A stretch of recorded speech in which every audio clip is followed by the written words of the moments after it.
What's up, y'all? It's your boy Roll the Tape. Good morning to everybody. I just want to admit I am a hypocrite.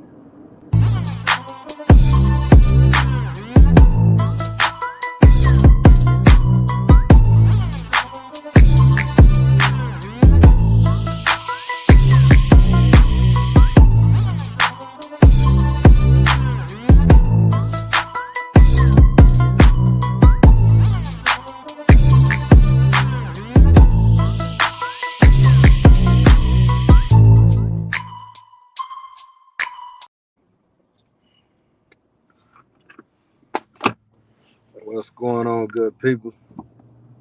It's your boy Richie Rich on my morning rant number 3. I need to label that in the title. Morning rant number 3. You know what I'm saying? Morning rant number 3.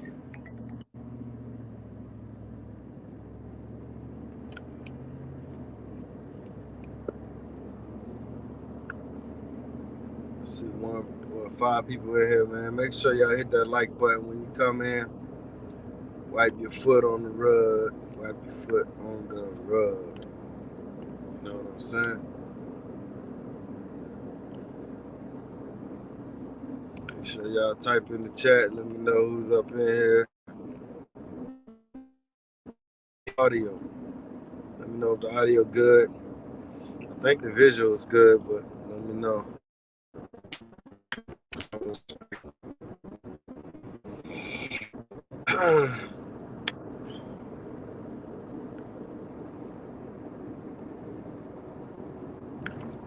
It's cracking. Somebody type on the screen. Make sure I ain't talking to myself.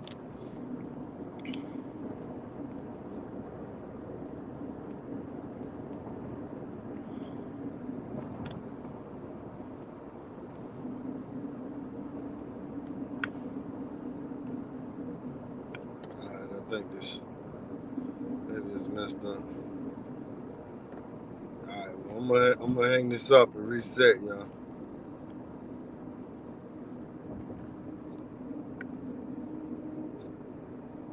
Okay, something popping up now.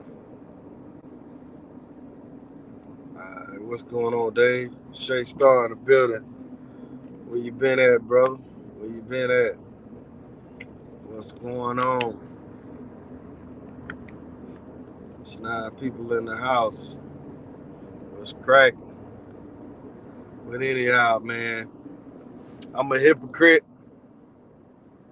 Not on purpose, but I am a hypocrite. I think we all are hypocrites at some point. You know what I'm saying? What's going on, Sugar Skull? Los in the building. Look at that, Rod. What's going on, fellas? What's happening? I think we all hypocrites at one point, man.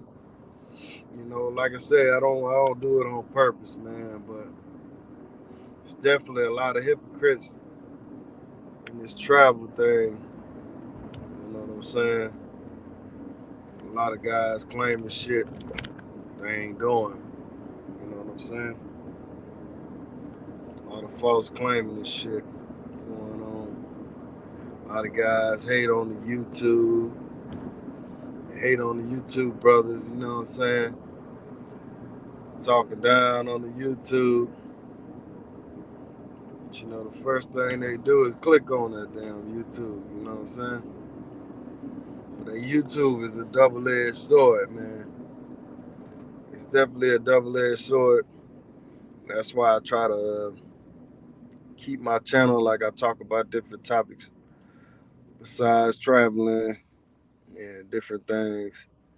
You know, when I first started YouTube, it wasn't a whole lot of YouTubers out here. Now it's a million YouTubers out here, and now I don't knock nobody for their channels if they putting out, you know, positive stuff or decent information, you know. But there's a lot of YouTubers out here that's putting out false information.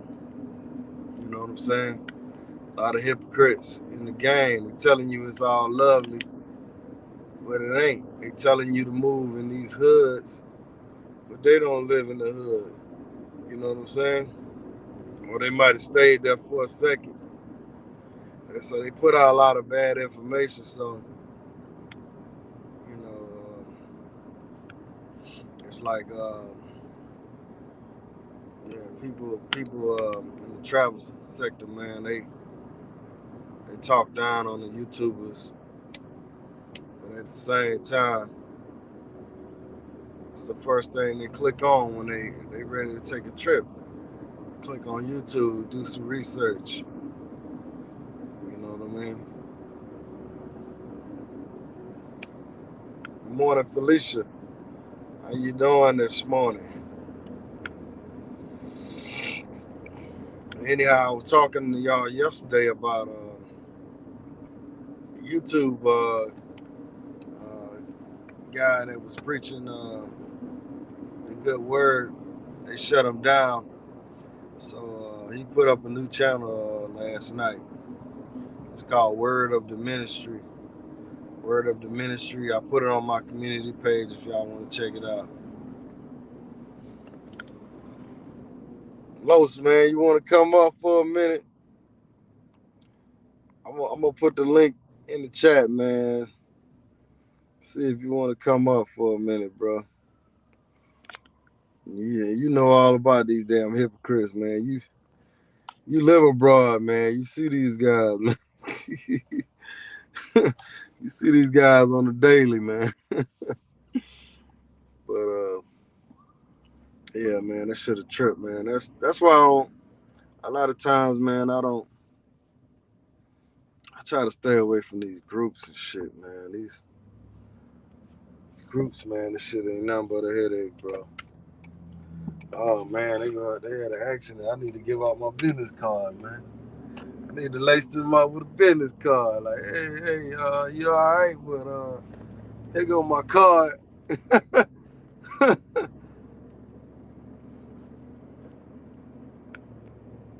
me pull boy Los up. Los, what's good, man? Now, what's going on with your boss? Can you hear me? Yeah, I hear you loud and Okay. clear, my brother. Okay, cool. Yeah, I was just sitting up here. This my early get started day, Wednesday on work, so I was already up. So I say, oh, Richard Richton hit the live. Hey Felicia, I see you in the chat there. Hey Felicia, because when I be on these lives, I don't be typing in the thing. Uh, but yeah, man, I had clicked on it. I was like, this is an interesting topic right here. You know what I'm saying? I'm a hypocrite. Why you calling yourself a hypocrite? I understand what you're Hey, saying man. now that you briefly explained it a little bit, you know. Hey, I'm a hypocrite in a way, like sometimes I'll tell somebody, I'll preach to somebody about something, but then I'll turn around and do it. You know what I'm saying? But at the same time, it's not something I do on purpose.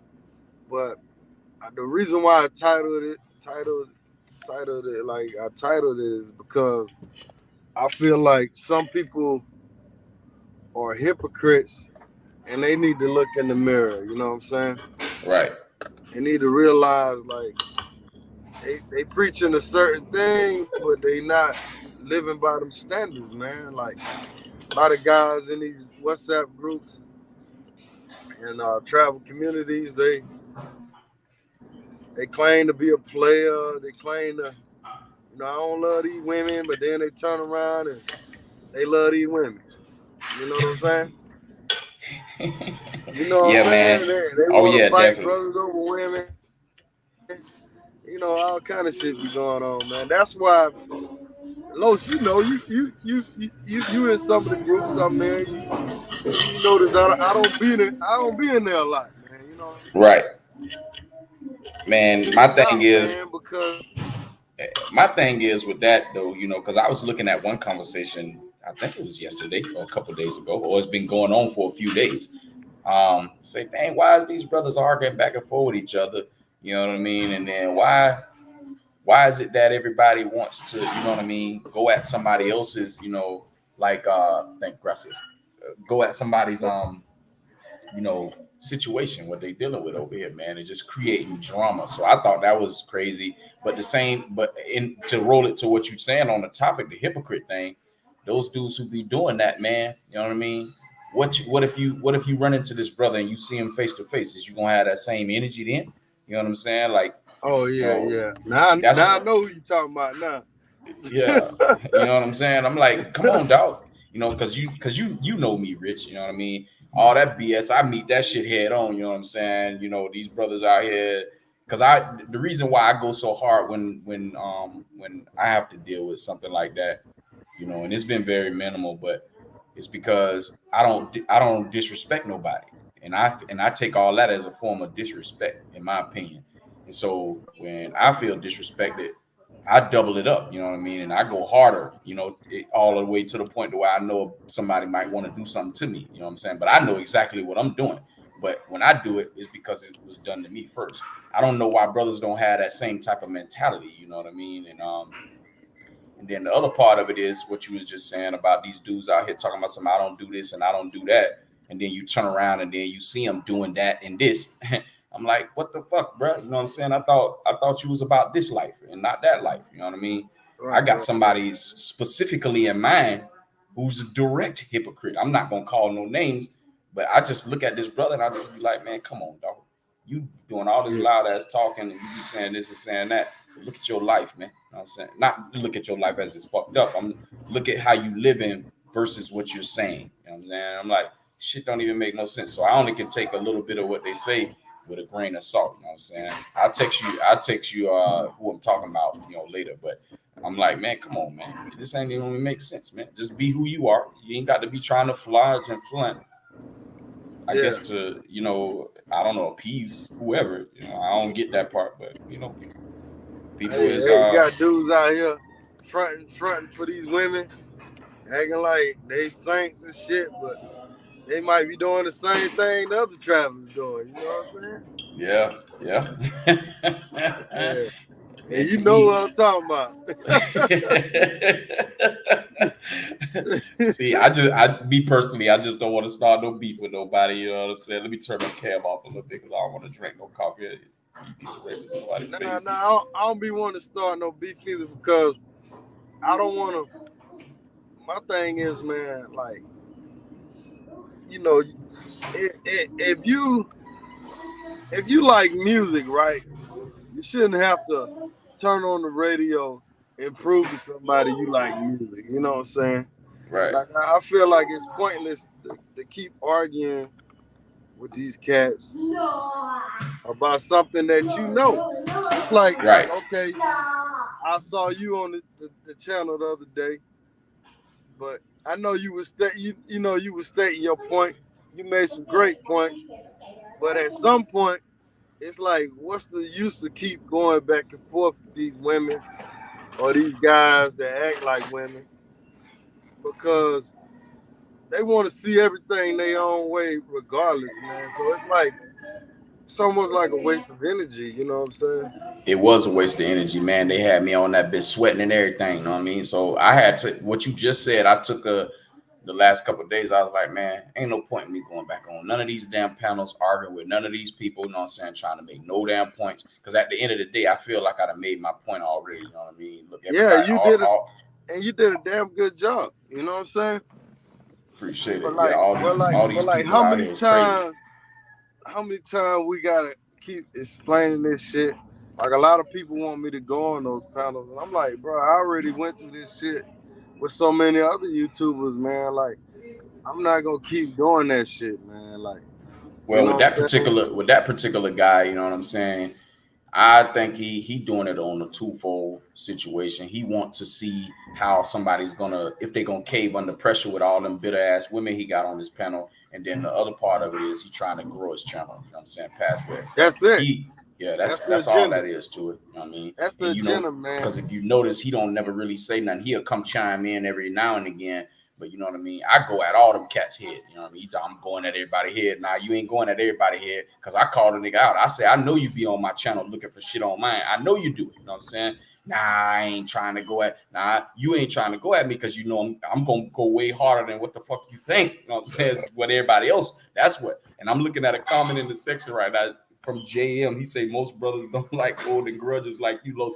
Brother, I don't hold no grudges, man. You know what I'm saying? I handle my situation right then and there. You know what I mean? And if I run across the person who, you know what I'm saying, I was dealing with at that point in time somewhere, then you know what I mean, depending on the type of energy he got, you know what I'm saying, I mirror that, you know what I mean. But most of the time when I'm going in on somebody's head, as soon as I get off the stream, I'm done with that shit. I ain't, you know what I'm saying, I ain't letting that ruin my day. You know what I mean? Y'all just see my face. I don't look 42, meaning I ain't stressed out. I ain't stressed out about a damn thing.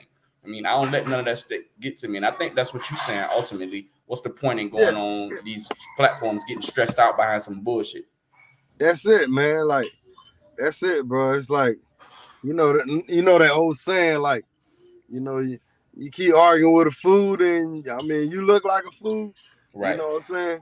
So right. that's why that's what I'm saying. Like what brothers keep going on there, going back and forth. It like it don't even make sense, man. You know what I'm saying? Cause them folk going they got that dude got an agenda for one, and them folk gonna believe what they gonna believe in, man. Most women, to be honest, most American women, when they hear about a brother, black man traveling, they think the worst anyhow. You know what I'm Mm-hmm. saying? Cause Mm-hmm. I was at a surprise birthday party. My business partner, his wife, threw him a surprise birthday party, and so it was another guy that's got a shop next to us. He comes in there with his wife, and so that's right when I came back from Thailand. Mm-hmm. So his wife is supposedly a travel agent. I mean, who the hell needs that nowadays?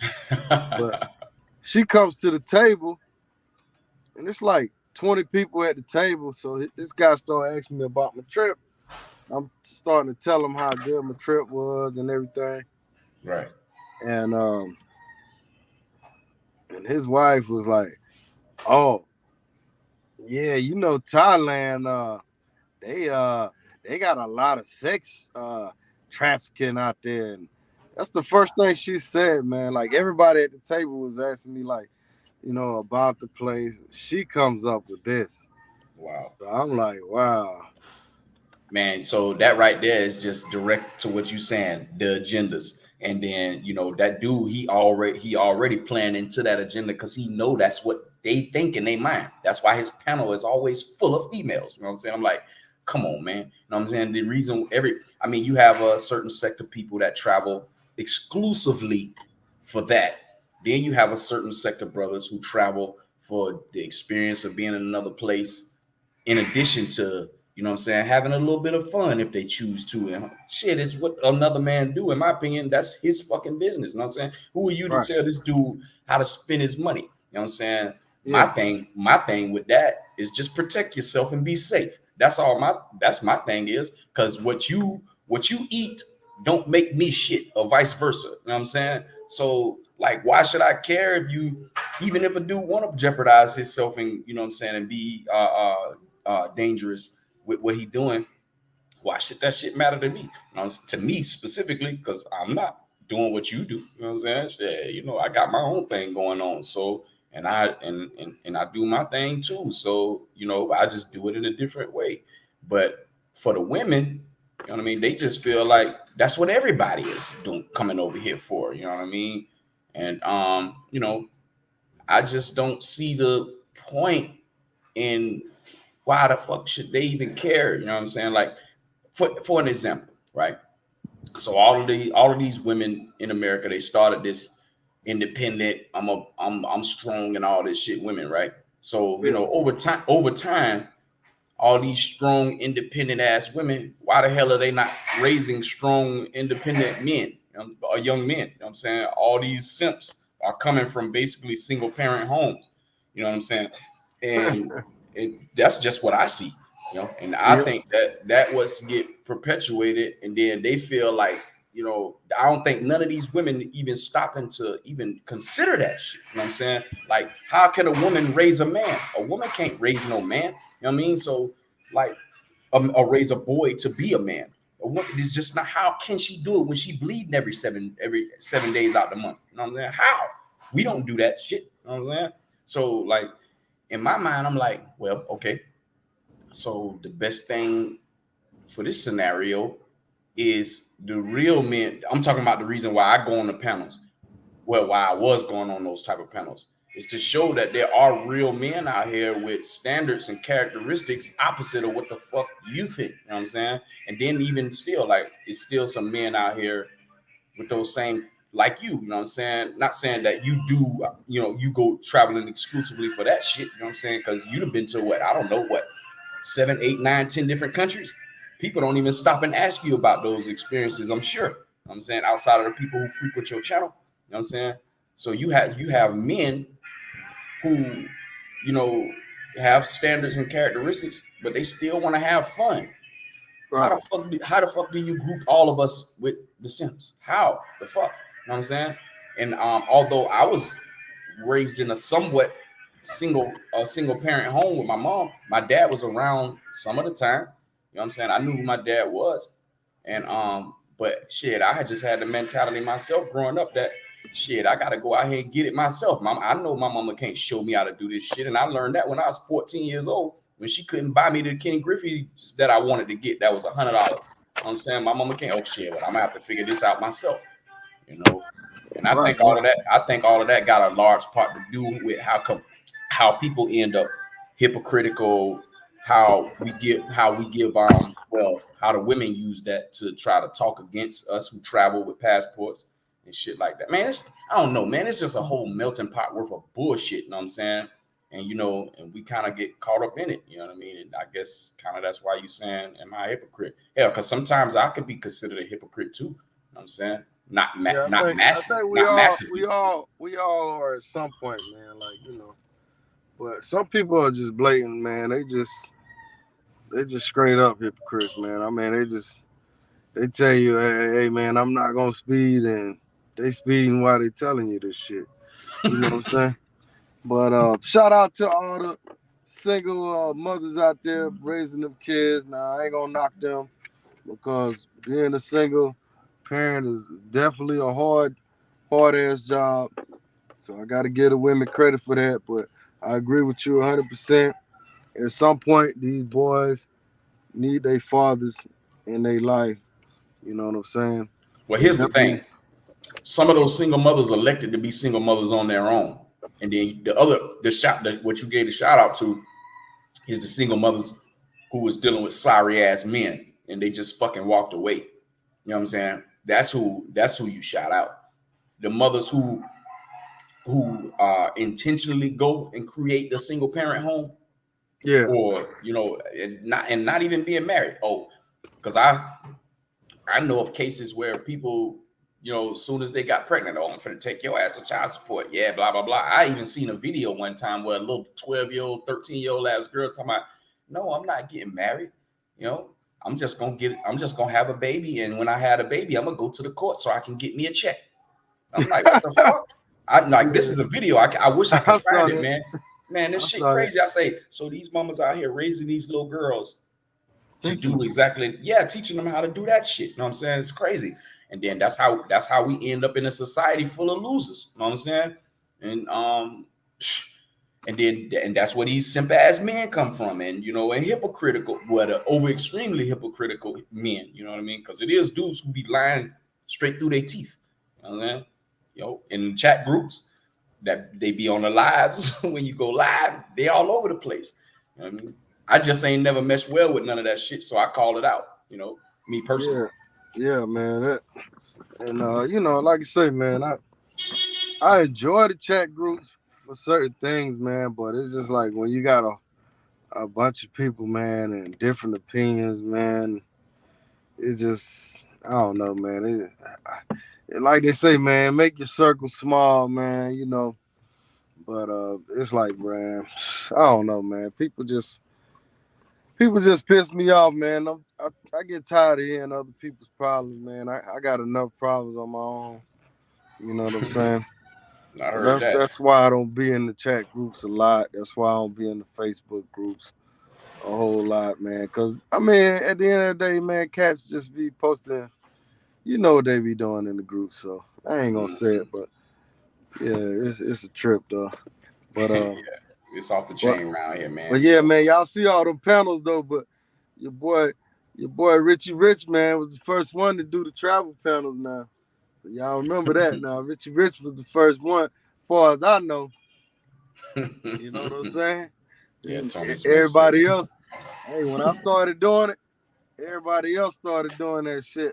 It took them a while to catch on, but they all started doing that shit, man. hey, it's what they Remember that say. when y'all in them room. Just like they say, it's a copycat league in the football streets. It's a copycat league. When that Wildcat became popular, everybody started doing the Wildcat. When the Yeah, cover two, when the Tampa cover two was popular, everybody started doing that. Well, hell, here you go. You the panel creator, panel king. You know what I'm saying? panel Shout out to king. O'Shea Duke Jackson. You know, I had to steal his idea. You know, O'Shea used to do the panel, so you know, I had to incorporate it in the travel community. You heard me? Straight up, you know what I mean? And now, but the difference is that his content ain't like I like the travel community content. So Well, I don't think he really do that panel stuff no more and he all that. don't.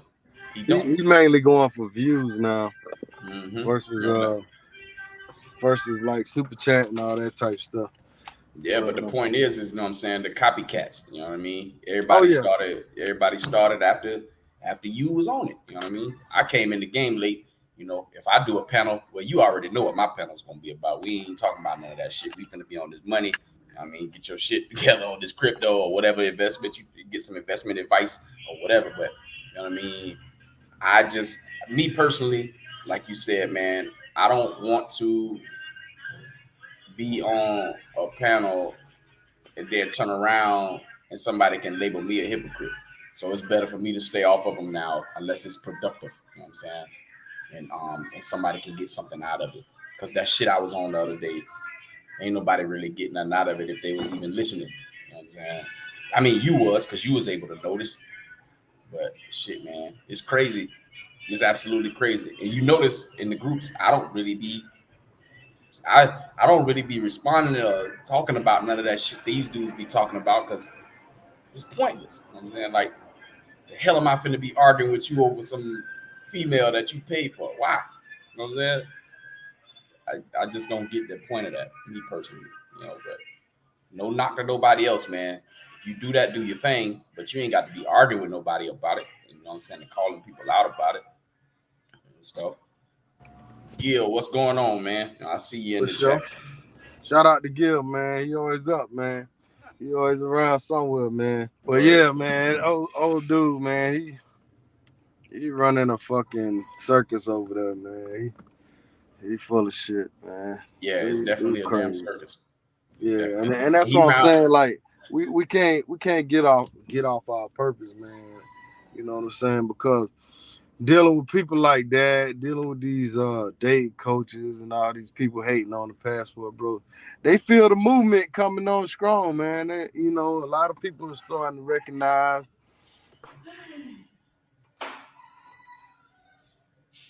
now. They understand the shift in the power, and even the women are starting to make a lot of videos now about the traveling bros. So they feeling it. You know what I'm saying? Hmm. We're definitely putting a dent in the game. So you Well, know, a lot of it is their fault, and they don't even want to take responsibility for that. You know what I mean? Dudes wouldn't travel outside the country. I don't think if they didn't have a reason to. You know what I mean? Dudes ain't, you know, especially black people, because the white boys been doing it for years. You know what I'm saying? And, oh you, yeah, and why is it that you don't ever see white people doing this shit like what we be doing each other? Why is that? This shit is crazy, man. To me, you know, yeah, white boys. I sat down in the old city in Cartagena, right? I was having some dinner. Man, yeah, white boy. I seen the white boy come in there with a young ass. Well, she had to be about maybe she was between 25 and 30. She yeah, was nice. She was nice looking. I said, okay. I'm saying, I say, well, damn. So I start. He heard me talking English, so he asked me, hey, what you doing here? And I told him blah blah blah blah. And so I asked him. I said, well, what you doing here? He said, yeah, this is my wife. You know, we live here. We came to Cartagena for vacation, but we live here 6 months, and we live in the United States 6 months. You know, just living my life. I've been doing this for 16 years, man. Oh, like living like this for 16 years. Yeah. I say, shit, well, how your family feel about it? Because I was trying to, because that's my issue right now, man. A lot of my family members think that I should be in the United States. You know what I'm saying? All I do is shake my head to that. You know what I mean? I'm like, well, how you deal with this with your family? I don't give a fuck what they think. I say, oh, so I'm doing it right then. You know what I'm saying? Because I don't give a fuck what my family think, mama included. I don't care. You know what I'm saying? Because at the end of the day, I came in I came into the world without being Low. asked to come in here. Right, right. Exactly. And I'm gonna die the same way. You know what I'm saying? You know what I mean? Like, well, not like how the typical slogan is, but when you die, you the only one in the casket, right? You know what I'm saying? So shit, ain't everybody else is there mourning you. So, but yeah, that's how I see it. So I'm gonna live my life on my terms, you know what I'm saying? Right, Based right. off of my spirituality. So I can give a damn what anybody else think. And that's the same mentality I think we gotta have when it comes to these panels and dealing with these different people who we most likely will never meet face to face. You know what I'm saying? Ever. You know what I mean? And I think that we just gotta look at it like that, man. You know what I mean? I don't fuck what you think. I mean, you don't know me like that. So therefore, if you have that type of mentality, there's no reason for you to be arguing and going back and forth with none of these people, you know? Yeah, yeah. Shout out. What's going on, Yoga? Yoga. Hey, before you start, Yoga, let me say this.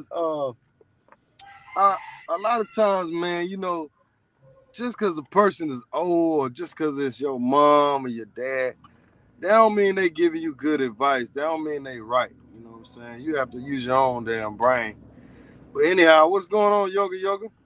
What's going on? Roll the tape and the brother learn crypto TV. I got up this morning, got a call this morning. I was like, just flip on YouTube. I said, "Oh, Rich live. Let me check in with him." Yeah, what's going on? You in Sasua? Now I'm back, man. I just got back the other day. I got exposed to some of the tap water, so it really blew my whole vacation, man. I was over in Infinity Blue and ordered a Caesar salad, which was a no-no to order a salad outside the country like that. And obviously they washed the lettuce and stuff on the Caesar salad and the tap water, and then the water parasites. And I got back here and I had to go to the doctor, and they was like, "Yeah, it was the water parasites." Damn. Yeah. Yeah. So, and Hey, I saw y'all over in Thailand, and when y'all went over to Thailand, I was gonna go over and go to Thailand and get into the Muay Thai training and whatnot. And I held off and went down to DR because it's the rainy season over there. And I was like, I'm gonna wait till after Halloween in November, then go to Thailand to Phuket, so it won't be in the rainy season. So I'm just holding out now to that trip. oh, okay. Yeah, Yeah. man. I had recently went to Panama, and man, I had got sick over there too, man. Might have been from the water too, man. So hey, I Yeah, know what it I got to is. travel with the medicine with the pills already. Now I talked to my pharmacist and stuff here in the U.S. and the ATL. I got to travel with at least 10 of those pills now because I can't be taking out the box for no week, no 8 days off some it's tap water sprinkled on the salad and stuff like that. Yeah, yeah, yeah, yeah. That's yeah, man. That's the thing, man. Like when I got sick over there, man, I said I promised myself I would never travel without travel insurance again, man. You know what I'm saying? Yeah, Cause I was over there yeah. 4 days, man. I was sick two out of the 4 days, and Mm. man, shit, I thought I was gonna die with that motherfucker, man. Yeah, that Mm. tap water, that third world tap water is a killer. It's like, man, I was like, I just was like, I wish I would have went to Hawaii or Miami at the time. Man, shucks. Well, I'm glad y'all brothers is okay. I tell you this, you know what I mean? In Colombia, you can drink the water right out the faucet. You know what I'm saying? Shoot, straight up. I've been doing that since I've been here, and I've been here almost 2 years. So That's why if I we never heard nobody getting sick about Colombia saying like the tap water in Colombia and nah, stuff. nah, you ain't getting sick off the tap water in Colombia because Colombia got like the number. It's in the top 5 for like that type of for tap water in the entire So they world. got chlorine clean they in the parasites in their water like the Nah, US. nah. Whatever treatment plant, there ain't no chlorine in it. You know what I'm saying? Because if chlorine was in it, I know it because it would be affecting my body back in. Because I'm from Florida, So when I used to take showers, you know what I'm saying, and stuff like that, man, I would get out the shower and I'd be itching and all this kind of shit like that, man. So I would have to use coconut oil, you know what I mean, to put all over my body to keep my body from itching after I got out the shower and stuff like that. Man, I came over here, I don't even use Vaseline, lotion, nothing. You know what I'm saying? I just go in there, take a shower, get out, and I'm good. You know what I'm saying? So that's when I first started noticing, and then I started going to the gym out here, you know, and then I would fill up my water bottle, you know, a couple of times out at my lady house, you know what I mean? What city are you in Colombia? I'm between Bogota and Cartagena. Okay. I'll be between the so two you cities. in there, you out there, you ain't in the tourist area. Oh, nah, I ain't in no tourist areas. Richard tell you that. You know what I'm saying? I ain't in no tourist area. I don't do that, man. I mean, when I go to the tourist areas, it's because some brother reached out to me off of my channel or emailed me and was like, man, bro, Okay. Carlos, can you show me around, blah, blah, blah. They If I want to see come a little. down there, you do tours and you could help facilitate things, consultations? Yeah, I do that. I mean, my consultations is surrounded around crypto, but I mean, if somebody reach out to me directly on my email and let me know exactly what it is that they're trying to do, I can accommodate that for them. You know what I mean? So some brothers come out, because some brothers come and they like to do certain things, and it's certain things that I'm not gonna put myself in. So I'll be like, okay, I can take you over here and show you what to do and who to be with, and I got a contact in a couple of places who might be able to help you out, you know, depending on what it is. But if the brother coming down and he's on a similar program as me, then I hang with him the entire time. You know what I'm saying? Just so to make sure, give him, you know, make sure he got safe going on. You know, Rich, no, Richie, Rich, no, you know what I'm saying? But I just Rich. Yeah, I pulled up on him in Bogota, man. You know what I'm saying? But I have drunk the tap water in Medellin too. You have? I didn't have no issues. I mean, that was some years I gotta back. start going to countries where the tap water don't kill you. I'm for real. Yeah. What was your because I'm going November 1st to December 1st to Phuket to Thailand, and I'm going it's gonna be a monk mode trip. I'm going and I'm gonna go visit the Buddha temples, the ancient ones out in the jungle, and then I'm gonna be training 5 days a week down at the the Muay Thai gyms, and then I might fight after the 4 weeks, if I can get somebody to fight on my same level. You know how they had the fights every week. So I'm taking that type of trip to Thailand. What was your flight schedule like coming from Atlanta over there? What was your layovers at? Well, Swiss airline. So we went up to Switzerland, and it was 7 hours, and then from there it was 12 hours to Bangkok. Okay. So, and then coming back, I think I had like 3 stops coming back, and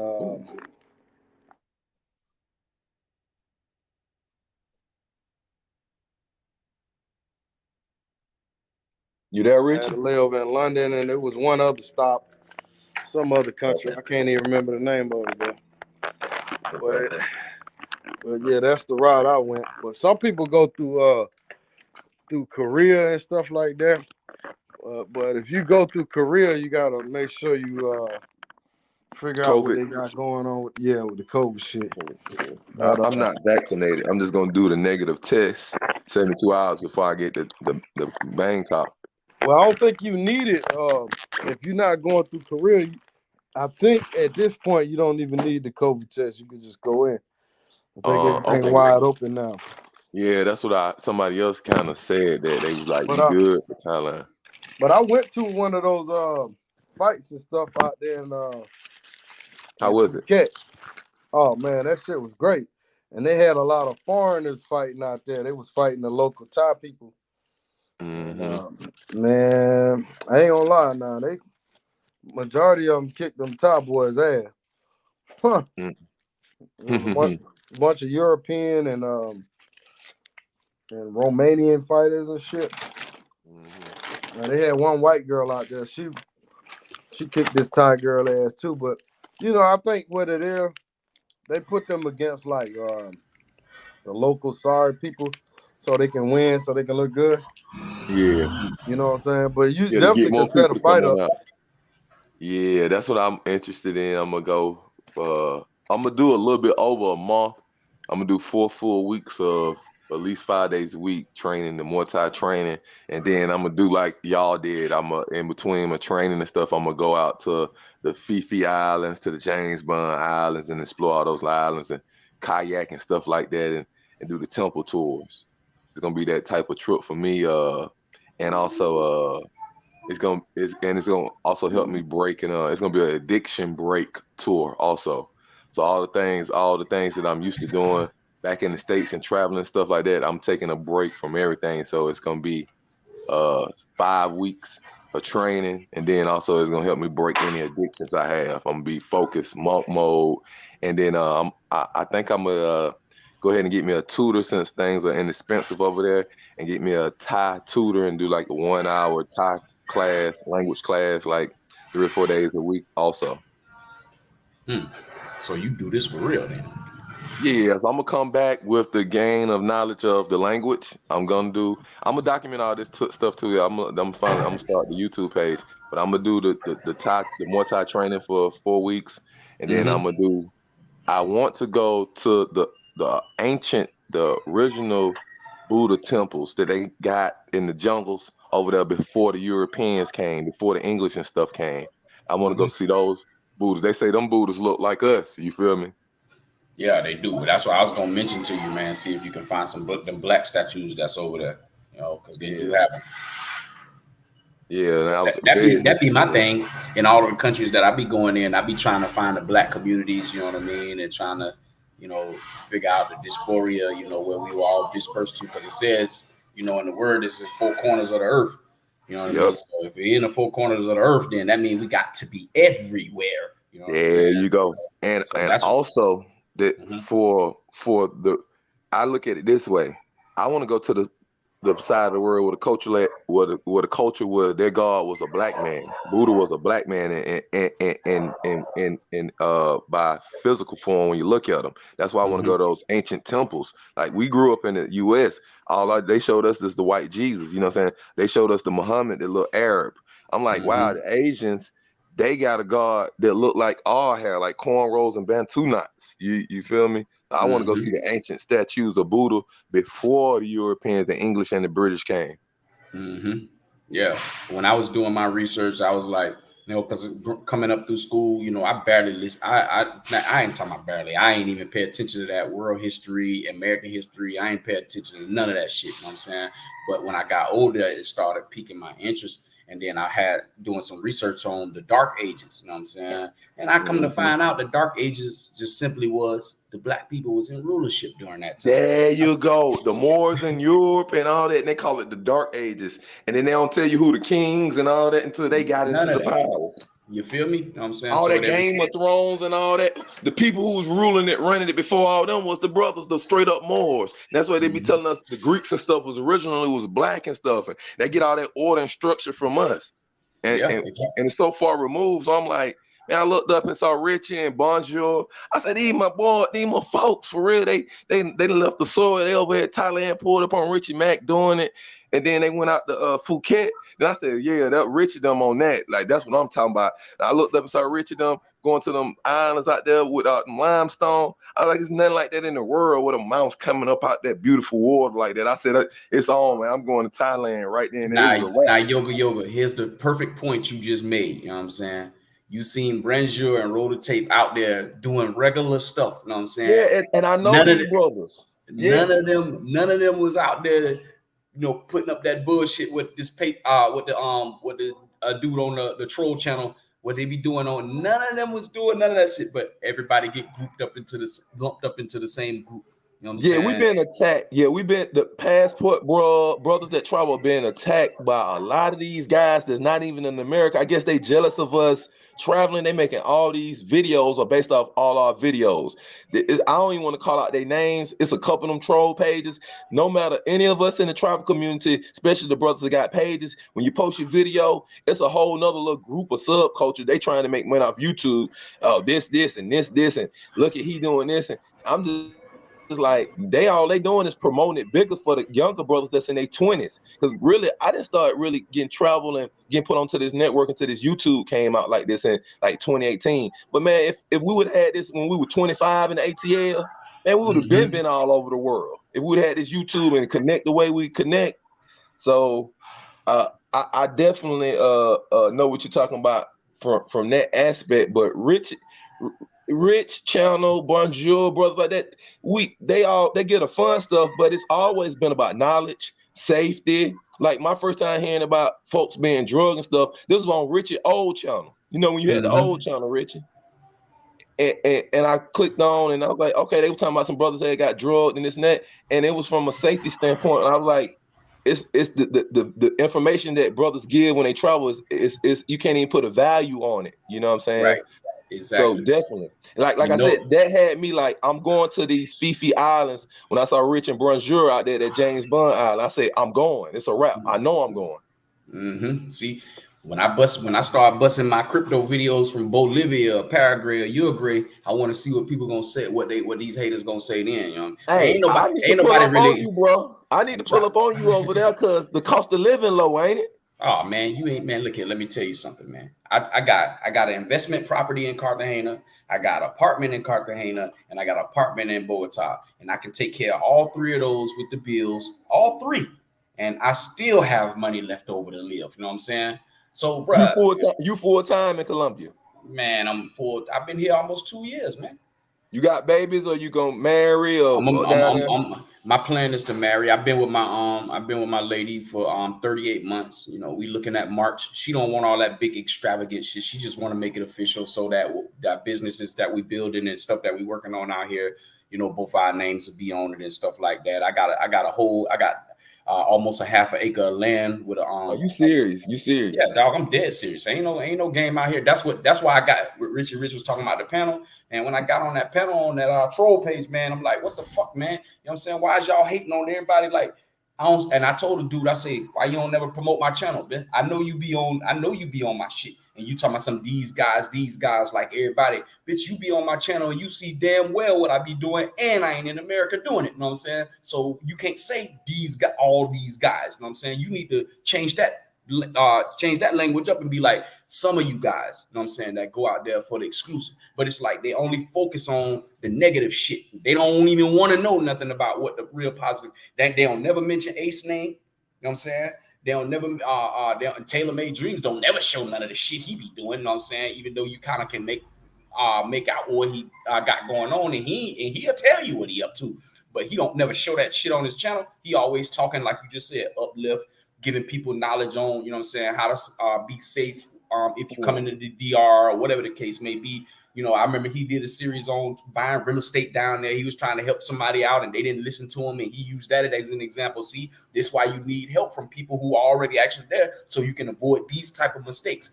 They don't never want to highlight no shit like that. You know what I'm saying? They don't never talk about, oh, well, yes, he did.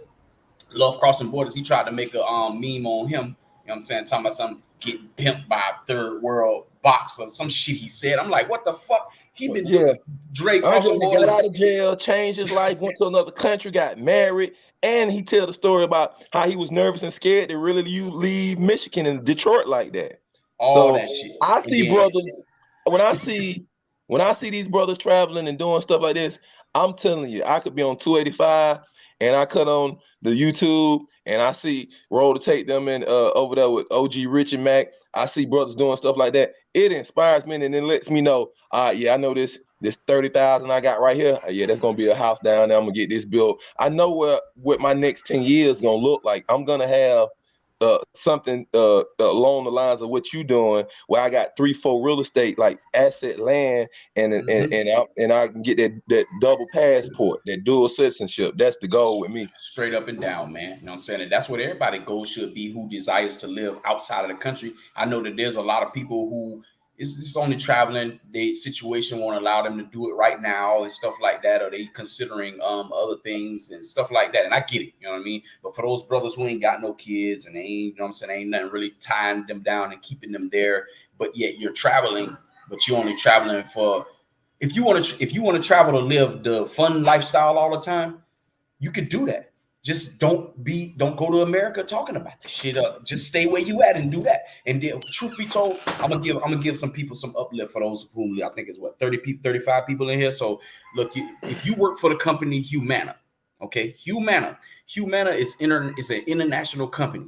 If you work for them, you literally can tell them, hey, well, you don't even have to tell them shit. You can just get up and leave and go work from out in another part of our world with Humana. I know in South America for sure because they have Humana offices right here in Colombia. You know what I'm saying? I was like, what the fuck? Humana is here? You know what I'm saying? I couldn't believe that shit. So I was like, you know, when I ran into the table, I asked them, I say, y'all work down here? They had two people that worked exclusively from America that worked exclusively in Colombia, and the rest of them they just travel to do the little networking or setting up the business or whatever the hell they was doing, you know what I mean, or whatever they be doing or whatever to move the insurance here. I'm like, well, damn, because I used to work for Humana from 2014 to 15. I was like, well, damn, I could have been living abroad then.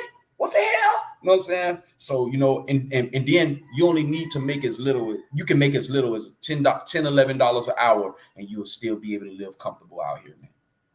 Yeah. $10, $11 an hour. You know what I'm saying? And I was like, because I did the math, you know, and I was like, based off of what I pay. And because I pay, well, for example, my apartment in Bogota, I pay on average $230 a month. That includes the rent, electricity, water, gas, and internet, all in one. $230 on average. So I pay in rent and all of that and utilities what people pay for their damn car insurance in America. Why the fuck am I going back to America to live when I can live outside the country for that cheap? Why? You know what I'm saying? And then if I was a mongrel lifestyle, then I can do that shit all day, every day if I wanted to do that. You know what I'm saying? Do it all day, every day. That's why I be trying to tell you, brother, you don't, the brothers who live that life like that for real, you don't have to damn, you know what I'm saying, stay stuck over there, especially if you got a job that allows you to work internationally. You know, you can bring your shit with you over here, and then you can ball the fuck out all you want to and spend all your money on chicas like that if you want to here and keep that shit to yourself. You know what I'm saying? You ain't got to say nothing to nobody. And I know at least 3 people who doing it literally right now, and they're never on YouTube, never doing it. And these are just brothers that I met during the time that I've been here. You know what I'm saying? They just do their thing. And I ain't got no problem with you doing your thing. I ain't hating on you. Do your shit. Because if that's what make you happy, do your shit. But just be decent and in order with it. That's it. You know what I'm saying? Because I ain't never understood the point of, you know, highlighting that type of lifestyle. Oh, these my whole. No, that's the community horse. You know what I'm saying? Shoot, they ain't none of yours. And what you highlighting it for? I just don't see nothing to brag about it. Maybe you can talk about it in the groups of the people that you hang with offline and share pictures and stuff with the people offline. Then you can avoid a lot of that. And if people did that, you wouldn't have the troll pages out there like that because they wouldn't fucking know. You know what I'm saying? So a lot of it is our fault too. You know what I'm saying? The brothers who engage in that activity, you know, by airing it out like that, you kind of bringing the heat to yourself too. You know what I'm saying? You know, I be wanting to tell Big Boss that. You know what I'm saying? Because that's why dude on his head so heavy. Because he didn't see us sit there on Big Boss show, hear Big Boss say this, say that, say this, say that, and then he'll take those same talking points and turn around and make a video about it, and then put everybody who traveled under you. Austin Holloman, this dude that said himself, the new travel darling. He didn't say it himself. You know, he trying to get to one of these countries so he can find him basically a long-term situation. You know what I mean? He said that out of his own mouth, but yet people still look at it as if he trying to, you know, live, you know, the alternate lifestyle of the travel community. You know what I'm saying? So, you know, I just feel like, you know, if those guys who don't air their shit out like that, we wouldn't even give them nothing to be able to have smoke about, to be honest. It's just my opinion.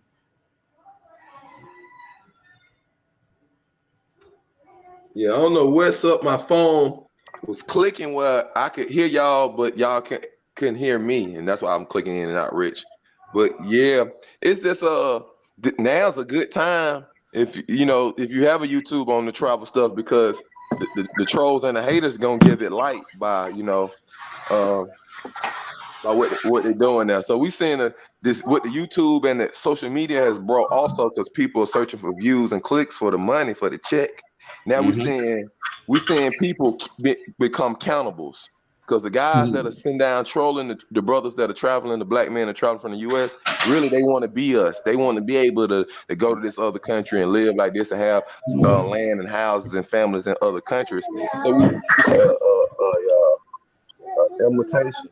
You feel me? For real. For Hold real. on a sec. So, yeah, you know, and what you just said, you know, these guys that want to be us, those be the main ones hating, man. You know what I'm saying? But I say to that, bro, stop hating, you know what I mean? And get on your job. You know what I'm saying? If you really want to be us, you know what I mean, or do what we're doing, it's a way for you. And there's plenty of countries to choose from. And then the only countries that I hear everybody ever trolling or talking about, you know, sexual tourism is DR, Thailand, and Colombia. Don't nobody ever mentions, you know what I'm saying, like Costa Rica. They don't ever mention Mexico. They don't ever mention, you know, Venezuela, which is a large population of Venezuelans in Colombia right now. And then you don't never hear nobody. I mean, we got Big Mike. I see you in there, Big Mike. What's happening? You know, he down there. We got a brother down in Chile down there. You know what I'm saying? Living it up down there, bro. You know what I mean? It's 191 developed countries outside of the United States. You know what I'm saying? And people only talk about the three. Highlight the three. That main troll is sitting over there in Africa, right? That main troll who's doing messing with everybody. So we gotta call. Yeah, we gotta call y'all out on the real. Now the other guy that was chosen like that, he was from Africa. So I peep game. A lot of the Africans that speak English, that's broke over there in Congo and Cameroon and Nigeria and Ghana and stuff, them the ones that in Uganda, them the ones that sit up and they're watching the Black American man culture in the US online. And then they're looking at ways how they can monetize their hate for us. So I understand it when all the European women coming down there, all the fat white European women coming down there, instead of putting their energy on watching the Black American man travel, because we're going to continue to travel and we're going to continue to be the biggest thing on the planet, because the USA is the biggest thing on the planet and we're the engine of the USA, fellas. So that's why y'all know about Michael Jordan, Muhammad Ali, and y'all rapping all songs when we get off the plane and wherever we go. We understand that to the rest of the world.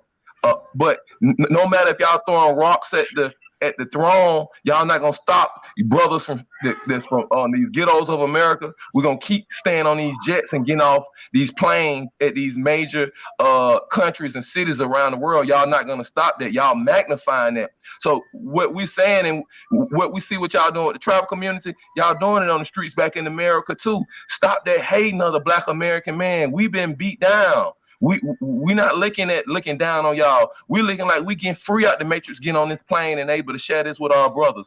We not trying to shit on the rest of y'all. We saying we only showing this on YouTube to promote to the younger brothers that's in this trap, that's in these ghettos in America going through all type of stuff. We want them to experience this. That's why we show this on YouTube. Period. Straight up and down. I totally 100% agree with you, man.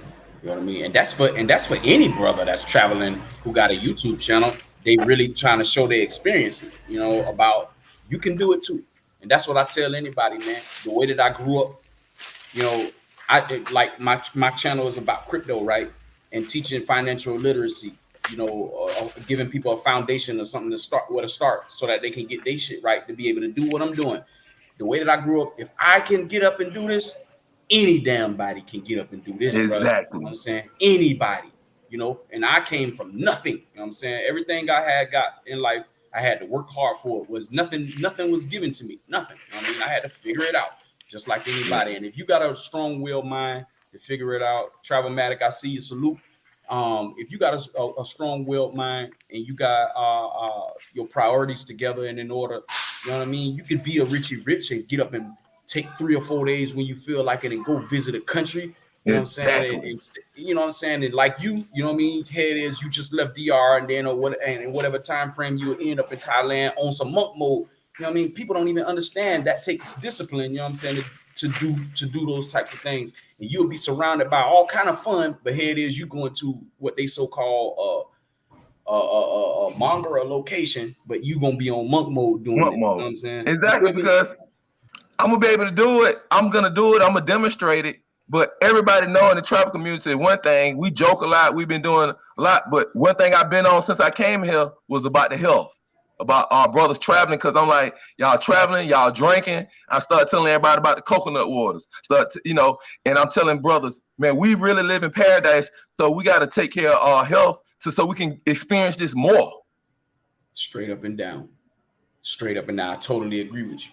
You know what I mean? Yeah, Man, and there this ain't is no the big best. brown booties like that in Thailand, because I'm used to anyway. So that's gonna be even easier to stay focused. You know what I'm saying?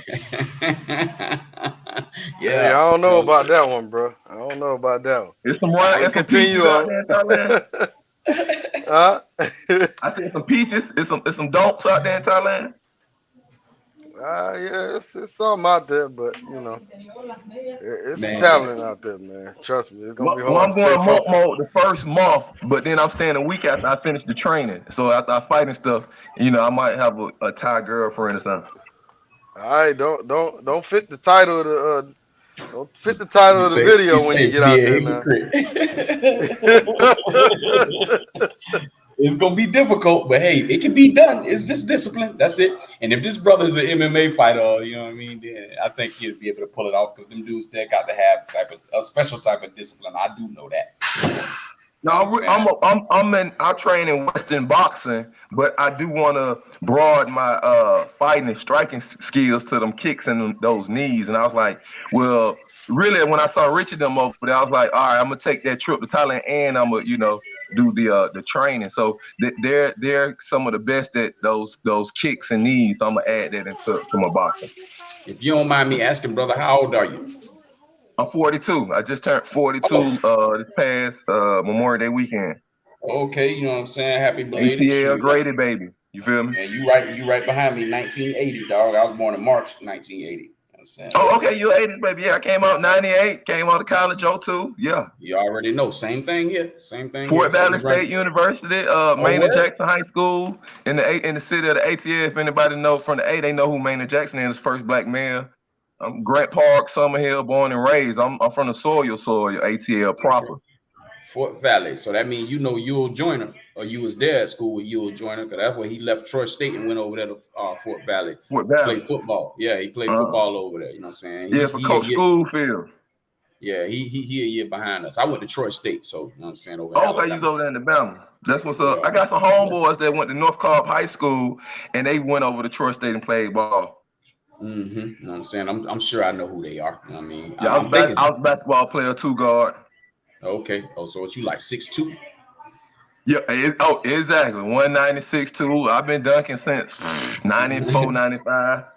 Okay, Still there it dunking. is. That's what's up. But anyway, people, the reason why I ask these questions is you can see how young we is. And Richie, like what, 44? You know what I'm saying? Man, you see how we young brothers doing this, man. We ain't waiting until we get to know 60 years old, 50 years Exactly. old. And we ain't not hating on those brothers who that age, you know what I'm saying? Because they can only move at the pace of life that they living in, their situation, the circumstance. But the younger you, man, I wish I was this boy Austin Holloman's age and learned about what I Yeah, know he's now, man. 23. You He's feel me? 23 already in Brazil. You feel me? He Yeah, in that's what I Colombia said. now. He did a live yesterday. He in Medellin right now. Oh, But yeah, that's what I said. I was like, he's 23, man. What? 23, dog. You know what I'm saying? Because If of I this had, internet, he get the chance to see what we doing. you And feel I me? got put on by TaylorMade and Bo Rakes. And when I really saw TaylorMade leave Atlanta, leave Cascade, and pack up, I was like, he's 60, son. Oh yeah, I'm going to the DR. I'm gone. That's one place I ain't never been though. Oh, you haven't been to DR? I never been to DR. Oh, you need to come. You need to go. You need to go. You might get your mind blown. Nah, I don't know about that. Well, I mean, yeah, that might happen. You know what I'm saying? But You might get your mind blown, yeah, because the Venezuelans up there, the Colombians up there too. well, I got there's plenty selection of that here, right here where I'm at. You know what I'm saying? So, but nah, I just never really had a desire to go to DR, man. I hear a lot of brothers talking about it. Of course, I watch TaylorMade from time to time. You know what I'm saying? I just, and then I'm in the fraternity. I'm Omega. So, a lot of the brothers, a lot of those bros, they be traveling down there a lot. And a couple of my chapter brothers was trying to get me to go with them a couple of times. I just never went, man. You know what I'm saying? I've been to 6 different countries. I've been to Panama, Mexico 3 different times. I've been to Panama twice. I've been to Mexico 3 different times. I've been to Grand Cayman Islands. Bahamas, Colombia, obviously, and shucks. Fuck, what's the other country I've been to, man? Shit, hold on. Well, I just them five right there. I know for sure. You know what I'm saying? I gotta look at my passport Yeah, again. I see what But our anyway, boy saying right here on the super chat. Mister 499 super chat says first time I went to Thailand in 2017 was for health reasons and cheap cost of living and high quality of life. It's easy to eat healthy in Chiang Mai. I think that's what they said. Yeah, Chiang Mai. Mr. Yeah. Mister. I'm going for the same reasons. When I come back, I want to be 10 pounds heavier muscle, or pick up about 10 to 7 pounds heavy muscle, go monk mode for a full 30 days, and then see where I'm at with learning the Thai language, because they say it's kind of like English, how it's broken up in the sentences and periods. Oh, okay, that's what's up. Now, see, and there's another reason. Here it is. Now you gonna go over there and learn this Thai. I'm sure you know some phrases in Spanish, so that'll be English, Thai, and Spanish. You know what I mean? Exactly. That you to add it to your repertoire. You know what I mean? To be able to function outside in this large world, man. Why people don't look at those types of things and highlight that type of stuff like that? You feel me? So, man, I don't know. I just think traveling is refreshing. You know, it allows you to broaden your horizons. You know what I mean? And it gives you an opportunity to see something that and learn stuff that you wouldn't have necessarily, well, that you're not going to learn in the public school system in America. So, you know, there's a lot of benefits other than women for traveling, man. And I just, you know, the women to me is the icing on the top. You know what I'm saying? You all that other stuff is what people should kind of focus on. You know what I'm saying? Especially when it comes to the finances, because you can make that dollar. Well, now that it's for now at the position it's in, you can stretch your money damn near every country you go to. You know what I'm saying? Outside of America. Exactly. That's what the trolls don't like. That's what it gets. That's the core of it. So for all the brothers in the travel community, black men out of the United States, that's what really get them in a spirit that we can come and make this US dollar at any time and then transfer this US dollar to their economy, and we coming in as almost as millionaires. That's the Straight up. core of it that they don't like. And They covering it up with all this. Oh, they chasing mangoes. Oh, they scared of the U.S. and oh, they this and that. They running from the problems at home. No, we doing just like the Mexicans doing. They crossing the border to get that U.S. dollar. We gonna always be. We are the U.S. dollar, so we always gonna triple and quadruple in value. So this is a business move. So I really wouldn't even call it travel bros no more. I'm gonna rename what we doing in the movement. Gonna be called business travel bros, because it's a business move. Anytime you take that US dollar to Colombia or Thailand and it's worth 4, 8 times more. So just man, when y'all see us get off the plane, that means cha-ching. straight up and down. And right now, I took a pay cut to move out the country, bro. You know what I'm saying? At one point But in time, hold on, I was, but did you really take a pay cut because you were able to do other things financially? It seems well, like that. you right, you right. To be honest with you, on that tip, but from American standards, I'm talking to where the brothers who not quite understanding what we talking about in financial terms, right? So, for an example, I just throw out, I let people do the calculation. Uh, America, $1 here right now today, the Colombian peso is 40. You get 4,500 or 4,500 pesos to $1 American, right? You know what I'm saying? So How the much? equivalent $1 equals 4,500 pesos today. It's been fluctuating between 41 and 45, but today is Y'all hear that, 45. people? $1 American equals 4,000 of their dollars. You know what I'm saying? Now, with my income, and I took a pay cut. I took a massive pay cut, bro. You know what I'm saying? Like I was making just about 65 back in America per year, and which ain't a lot of money. You know what I'm saying? But it was just me and my ex-wife. So, and she was over 100,000. So, we was all right. You know what I mean? And I Yeah, shit, that's enough money to take care of two people in the house. You know what I'm saying? yeah, But yeah. uh, when I took the pay cut, I dropped down. This is what I'm equivalent to right now. My money, my American dollar is equivalent to $160,000 right now. Oh, they money, like you Or balling they like that money, over there. 160,000 a year, and they And so, worth. so young men that's gonna listen to this on the playback, that's look at Richie, roll the tape, and different videos. Y'all understand this.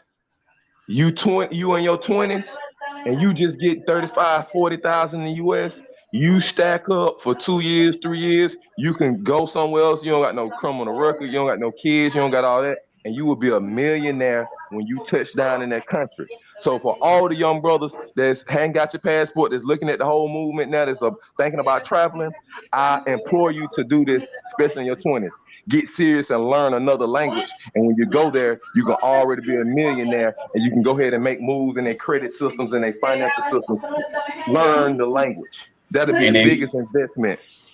and even if you're not a millionaire, you're a thousandaire. You know what I'm saying? So shoot, 100,000 there, yeah. and who can't live off of that? You know what I'm saying? Because I certainly am. I was reading one comment in this thing. Some dude was asking me what the name. Ernest Foltz. I don't know what you were saying. What's the name of what business? What you were referring to? Marquise, what's good? Which I see you in that, boss. Everyone travels for different reasons, regardless of race. If you enjoy your penis along the way. Ain't nothing wrong with that. I agree. Like I said, the women is the cherry on top. You know what I'm saying? Ernest Foltz, what you mean by that question right there, man? What is the name of the business? You know what I'm saying? Like, yeah. But anyway, yeah, those guys what Yoga was just telling you, man. You know what I'm saying? If you can, you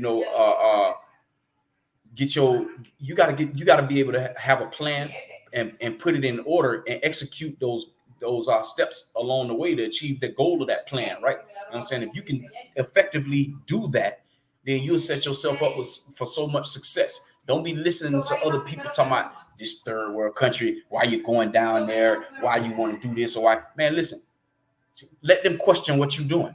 Just let them question it. But ultimately, you know what's going to make you happy.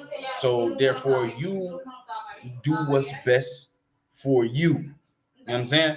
And if you make $30,000 a year, your money is worth $120,000 a year in Colombia. If you make 30,000, and y'all know 30,000 is cutting the poverty line in America. You know what I'm saying? If you make just $30,000 a year in America, and that's like what, $12, $13 an hour, your money is equivalent to $120,000 here. And you can do what I'm doing. You can set up a business. You know what I'm saying? Like my businesses, I'm building it. One of them I'm building from literally the ground up. We bought the land, my fiance and I bought the land, turned around. Then not only that, stimulating the economy because I'm putting people to work. Because I gotta hire. I'm not building that shit. You know what I'm saying? Let somebody else build it. So now they're being able to, make money, on a whatever time frame basis until the project is done. Right now, it's slated to be done in December. You know what I'm saying? And it's been a year and a half. So I've been working on this for about maybe 14 months now. It's just a little over a year. You know what I mean? So 18 months, we'll have a completed structure and ready for business. You know what I'm saying? Out there, but that property is out there in the country. I was able to max, and this is the other benefit of you having a normal or regular female in your life when you're dealing with it in another country.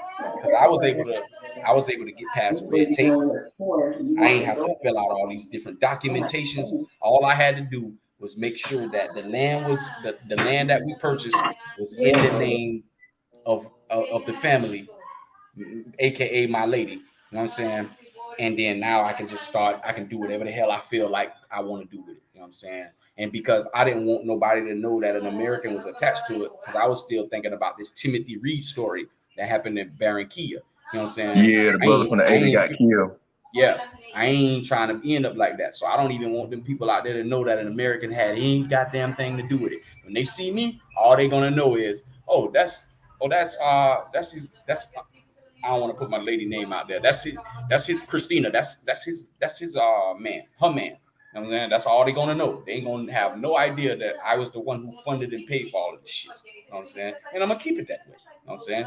I ain't kicking nobody out of their house because that's where he fucked up at. You know what I'm saying? He went out there trying to buy a building and kicking people out. And the eviction here, the evictions in Colombia is much different from the evictions in America. The evictions How do evictions go in Colombia? Yeah, we want to know that because in America, the sheriff, the marshal, the judge got to sign it. The people got to go to court, take you to court. Then they give you 45 days. Then they got to sign it. Then the marshal still gonna give you another 15 days. And then they come out so it ain't no violence. Is it like that in Colombia with evictions?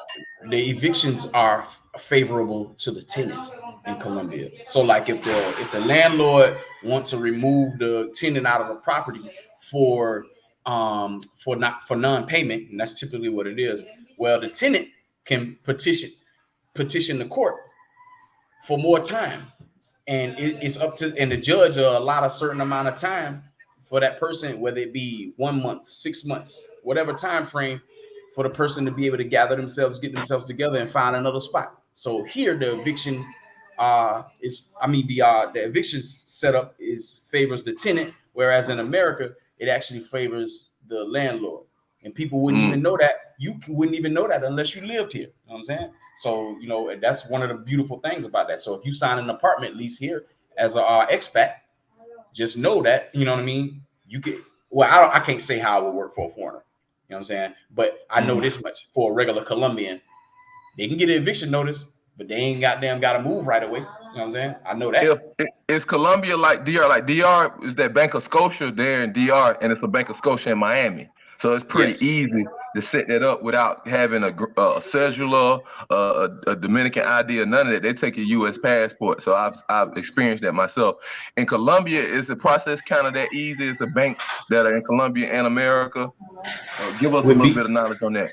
With BBVA, if you want to open up a bank account here, BBVA will be along the same guidelines or the same line as what you just Bank of Scotia, and they got that here in Colombia too. You know what I'm saying? I didn't even know that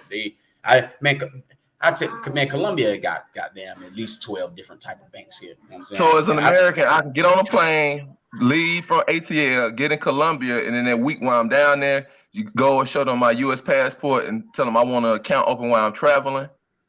Yep, I'm a traveler. I got a U.S. passport. I want to open an account so I can be able to, transfer, move funds in here. Because BBVA, if you didn't know, is an Argentinian bank, but it's all across the world. They got BBVAs in America. You know what I'm saying?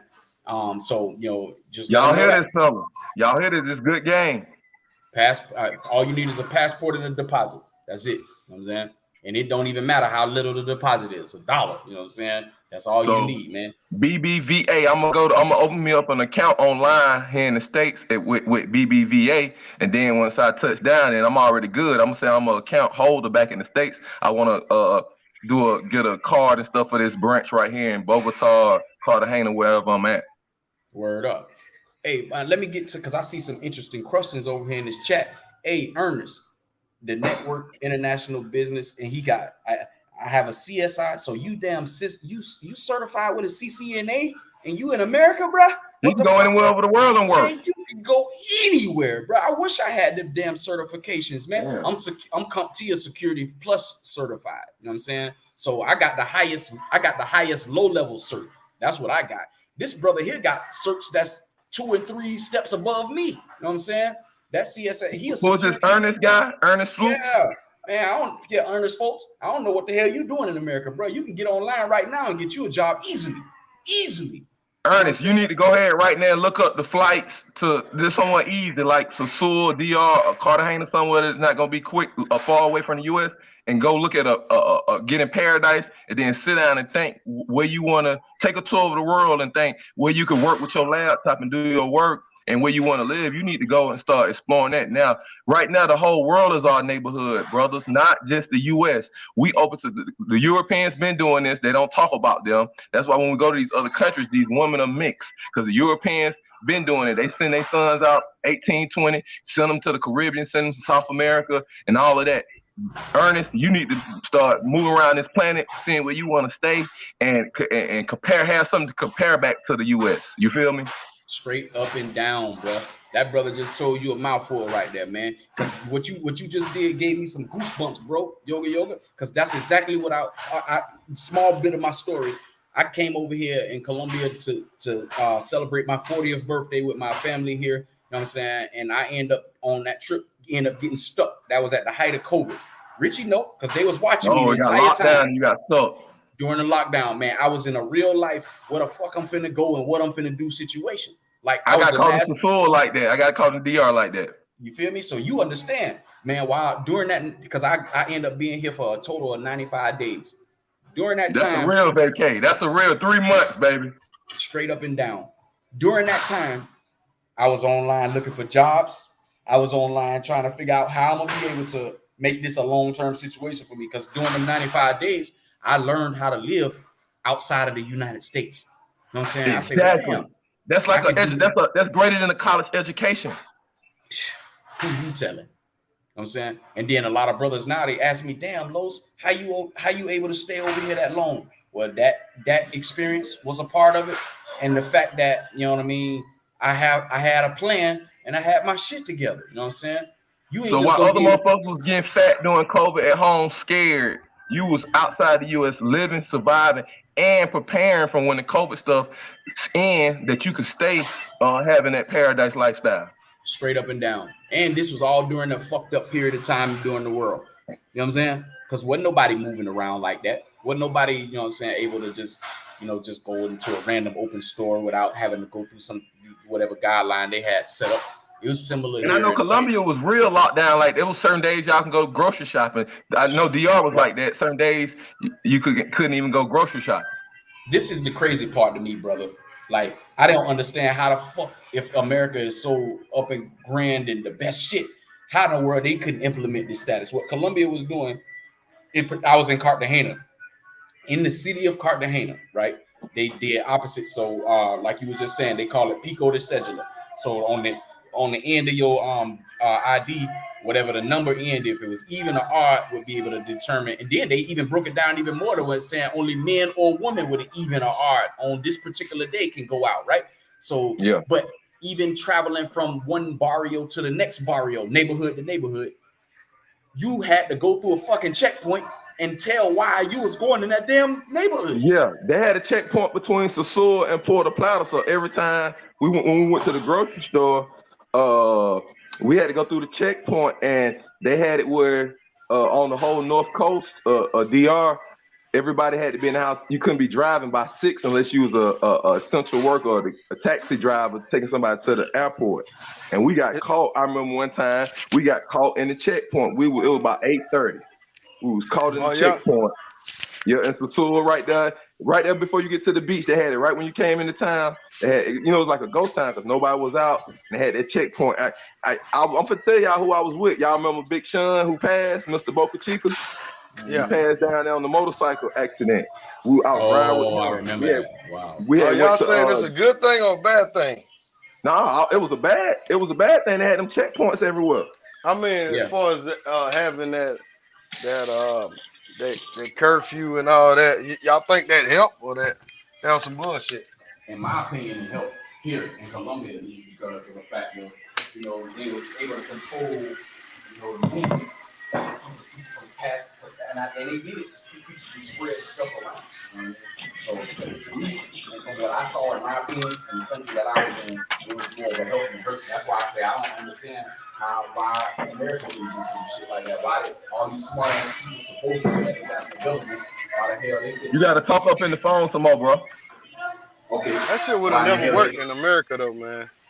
They would have never done that shit, man. Would have been all kind of violence and shit, in my opinion.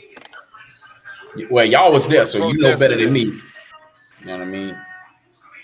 I just feel like that they could have did something to be able to offset all of the bullshit that one was dealing with as far as the COVID spread. We obviously know something was out there, so why don't you do something to kind of core that?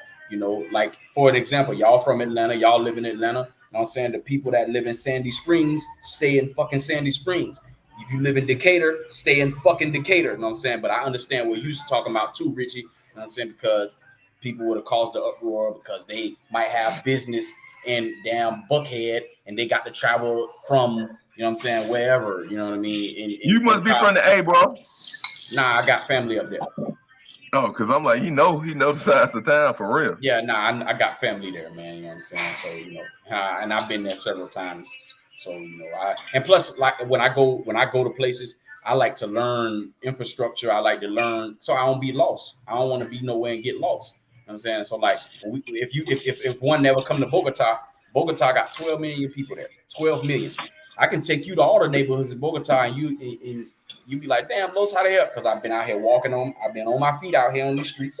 I've been in the bicycle. I've been on the damn public transportation. I've been in Ubers and taxis. You know what I'm saying? And I pay attention to where I'm at. You know what I'm saying? I don't be on my phone and shit. You know what I'm saying? Can I ask you a question about Colombia?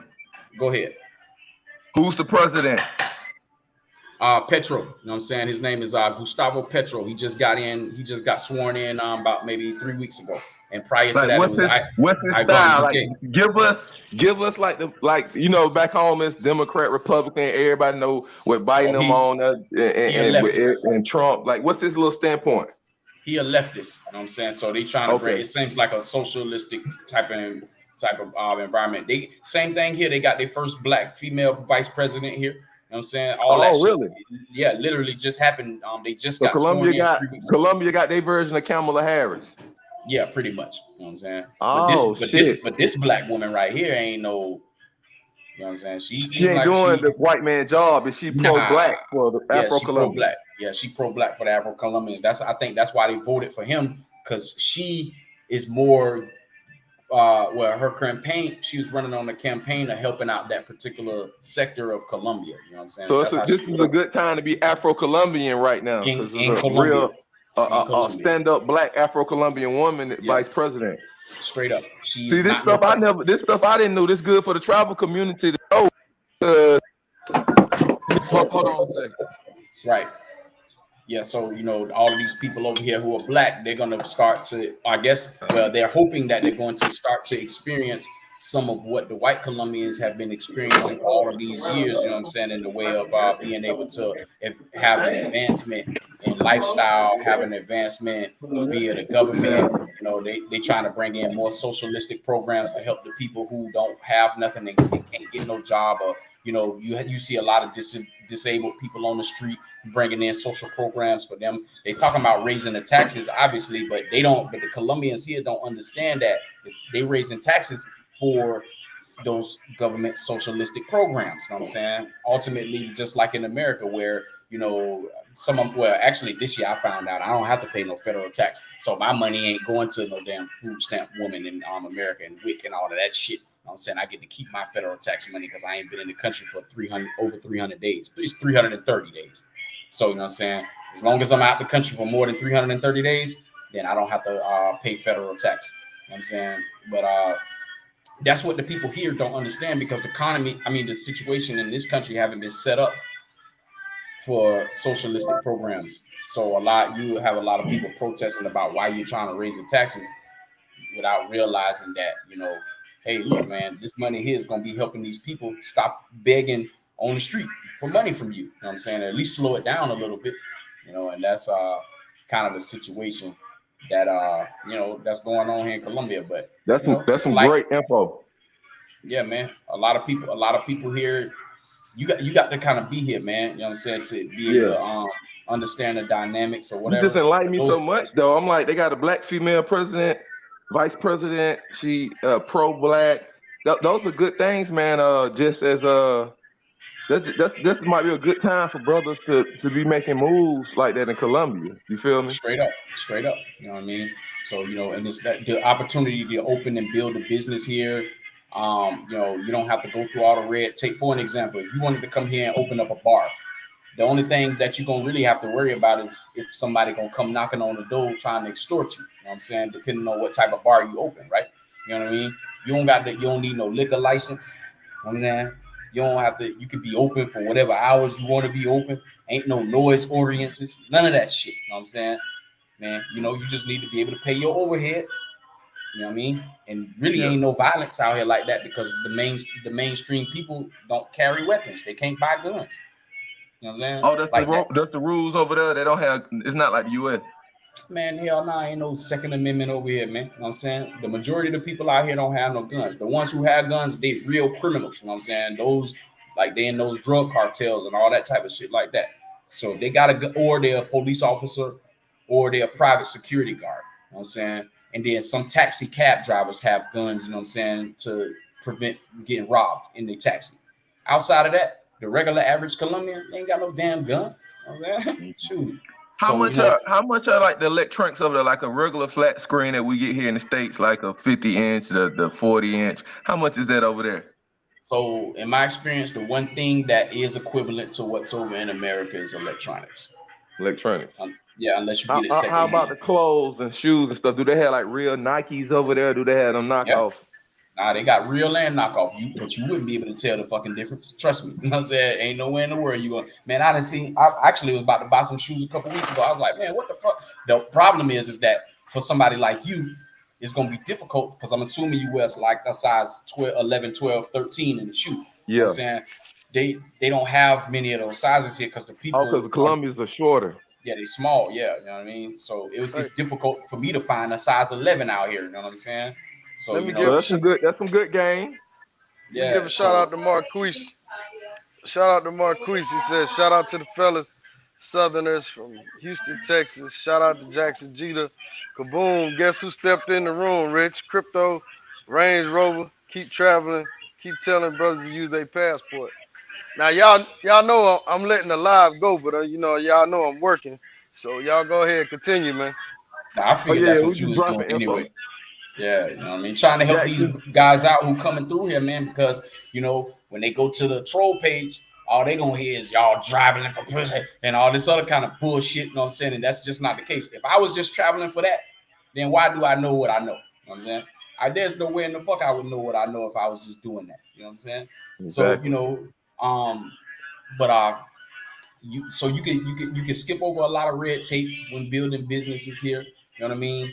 But I would suggest if you do move down to a country and you looking to open up a business or something of that sort, I would say get with a local that you can trust. You have to build that relationship though, and then that local, if you could trust them and they trust you, ah man, that's gonna be the greatest resource you ever had in What life. about the Colombian lawyers? What about the Colombian lawyers? Do you have any info on them or any experience with Colombian Okay, lawyers if you okay, let want to me give start a you. business? Yeah, let me give you a quick lesson on Spanish lesson. Abogado. That's what lawyer mean in Spanish. Abogado. Abogado. So I've talked to several different lawyers. The difference, the problem for me with lawyers is that when they know you're a gringo, they're gonna gringo price you, but they're gonna be able to give you the information or the intel that you need in order to be able to accomplish what you. That's for coming down from applying to visas. If you get with a lady and you want to adopt her child and get a visa, that's also on the table. Business licenses, you know what I'm saying? Because you can get a business license out here, which I'm setting mine up, but I'm doing it. I'm doing So that next. I don't have to get Colombian citizenship to have a business license to operate a business in Colombia. No, you can be a silent partner. You can be a silent partner. Like for an example, if I wanted to open up a business here, and I wanted to create an investment group, you know what I'm saying?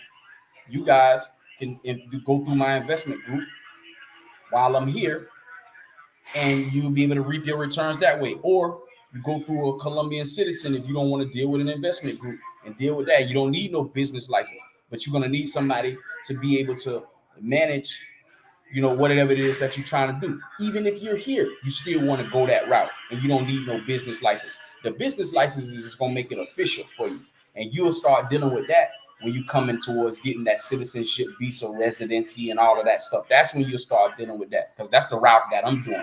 I'm coming here with business, opening businesses, but now that I know that I'm gonna be here for a long, or this is gonna be my long-term base, then I want to be just as legitimate as any other businessman All around here. right, So now, when I check walk this into out. a bank, I can get a loan. I'm gonna send it in another direction now, because what I'm Okay. doing is asking questions because I know you have a wealth of knowledge. You're there on the ground and you living full time, and you got a Colombian.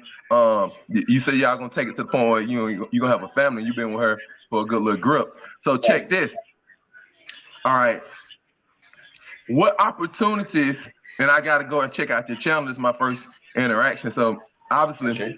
you're doing your thing on the business tip. What opportunities are there if I have a budget? I have a budget of 25 to 30,000 US, and I want to do something, have an investment in Colombia, and then probably get me like an apartment, a condo, a home, Airbnb, being out, promote it to the American brothers, make it the yoga pad. Everybody know with the level of service and certain things, and have security. what type of opportunities from around that price range from 25,000 to 35,000? Is it any real estate opportunities where I Yes. can do the Airbnb situation? And Okay. give me something on that. Okay. So for a person who had that type of liquid cash, my suggestion, I can only speak specifically in terms of Colombia because that's where I'm at. I would tell that person take at least, I don't know, $5,000 to $6,000 worth of that and pay up 2 years worth of a lease at an apartment if you're gonna be here. You know what I'm saying you can come here for a year and just use about $3,000, pay up a year on your living, right? So 30,000. So a That leaves 12-month you. lease is only 3,000 US. You can get it, yeah, man. My last 12 months lease when I first moved here, I paid 5,000 for 12 months. You know what I'm saying, and that included everything. So I ain't have to pay Okay. no bills. That's how I was able to set up everything that I'm doing now because I ain't have to worry about paying for living. You know what I'm saying? All I had to do was eat and entertain myself. That's what I was paying for the first year I was here. You know what I'm saying?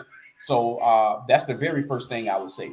Then from there, you have $27. I'm using the 30,000 that you use as an example. Is Then that from okay? there, you got $26,000 left to play with, right? With that money, what I would do is I would go find me a spot to lease for the same amount of time, a year, and I would go buy me some gym equipment and open up a gym. Why? Because everybody here exercises. You're not gonna lose with a gym. You know what I'm saying? You just gotta find the location and the equipment, and then find you somebody to staff it for how if you want it 24 hours, if you want it 12 hours, whatever. You know what I'm saying? Find you somebody to staff it. Your overhead would be. Promote the gym to tourists or to Colombians? I would promote it to tourists and Colombians. You know what I'm saying? If you're gonna promote it to tourists, then you put it in the tourist area. If you're gonna promote it to Colombians, then you gotta know somebody in the city or wherever you're gonna be at. Yeah, To, you everybody know, know me from traveling and health and doing fitness stuff while traveling. So right. So that's what I would do. You know what I mean? Because that was one of the business that I was looking at. You know what I mean? I would tell y'all what I would do, but I know somebody probably capable of going and replicating my ideas. So I'm gonna wait till I open my shit up first and then tell y'all. You know what I'm saying? But you know what I mean? I got one that's so damn easy. Like, gosh, whew, man. But anyway, the hold on, do gym. you need investors in that? You need investors in that because I'm seeing now that we got whole leases in Colombia for 3,000.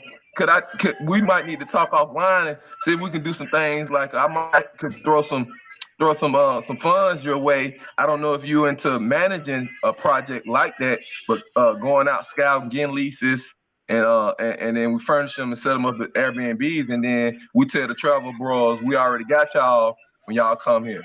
You know what I'm saying? We got somewhere where y'all spending still the dollar still in black travel community. Look in the chat. You know what I'm saying? I just sent you my number, man. You know what I'm saying? Okay. I'm always about business, bro. You know what I'm saying? Shoot, that's first. Because what my goal is by the time I'm 45. That's a country code. This is my first time saying that a country code like that. Yeah, that's Colombia's country code, and I'm on WhatsApp. So, for me, you know what I mean? My goal is to be not working for nobody, clocking in for nobody by the time I'm 45. I got 3 solid years to get all this done. 3. You know what I'm saying? So yeah, for me, that's the goal. And in those 3 years, well, I got my real estate investment. You know what I'm saying? Because I did buy me you can go, well, when you check out my channel, you'll see one of the programs where I actually invested in, a property. You know what I mean? Here. Okay. I already got like I told you, I got the business out there in the country in my lady's hometown. We built an apartment, and also we got a discotheque right next to the apartment. You know what I'm saying? And and then my other business endeavors, what we'll talk about offline. I mean, because this business opportunity is so easy. You're gonna be like, all right, what's good? Watch what I tell you. You know what I'm saying? That's why I said, let me go. Look, you notice what I said? I need your contact info. That's all I heard you. So I was like, okay, we talking about a lease in Colombia, 3,000 to 5,000. I got bros in Sasur that own land, own oceanfront, stuff like that. And they have stuff, some apartments, but they're in Medellin, I think. And they've been saying little stuff like about making a move in Colombia, and then hearing the stuff like that with being able to do a business down there, it's a little a little easier and stuff like that. So I'm like, I need to talk with you offline. See this business idea includes a age range of of damn 15 years old all the way to 60, bro. Even a little older than 60. That's a the lot of people to demographic. sell to. Exactly. And everybody uses it and need it. Everybody. So you know what I'm saying? Hell, we using it right now. You know what I'm saying? So hell, but it's just an opportunity that I saw here that would meet the need of a lot of people here because of the fact everybody uses, you know what I'm saying, the product. Everybody. I mean, young and old, even little ass kids. You feel me? I think I know what you're talking about. You feel me? You know what I'm saying? And then I went in and scouted out one spot, and they said 500,000 pesos a month. 500,000. What's that in US dollars? USD 500,000 pesos a month right now is $125. Oh yeah, we could do that. You know what I'm saying? So 100. What's 125 times 12? That's what? Little over $1,300, $1,400. Yeah, $1,400. That's a year lease. That'll give you the opportunity to see what type of profit margin you can earn. You know what I'm saying, with the business right there. Who the fuck wouldn't do that, dog? You know what I'm saying? If you got a smart business mind, it's crazy. I had 2 failed businesses in America, and I lost more money trying to get the businesses going than I would have to pay for a damn year lease here for this business. It just only makes sense. You understand what I'm saying? So, I think brothers need to, if they're really serious about doing this travel expat thing on a long-term basis, they need to put something in place that's going to allow them to get some sustained income to be able to live how they want to live. So if you want to go get your pee-pee wet, you know what I'm saying, with the chicas out there in the street, you can do that. If you want your lady, you know what I'm saying, to live long-term and take care of her, you can do that. Or if you just want to be solo and do your own thing, you definitely will be able to do that. You know what I'm saying? But you got to have a plan. You got to be able to, execute that plan. I think I'm about to upgrade my life, and the upgrade is going to be mastering Spanish, and taking $3,000 to $5,000 and doing me a lease on a nice apartment in somewhere in Colombia, and then start building from there, or maybe do me 2 and Airbnb and 1 out and promote it on social media. Correcto, porque tú necesitas hablar español mucho. La gente en Colombia no habla español mucho. Entonces, la gente con años menos 25 o 30, la gente habla español, pero no mucho. Solo la gente es más que 35 años no hablas español. So tú necesitas aprender español por tu negocios o cualquiera. Man, look here. Trust me, bro. I came here. I ain't speak nothing. All I knew was "Donde es el baño? Adios, hola, ¿cómo se llama?" That's all I knew, bro. I see you on it.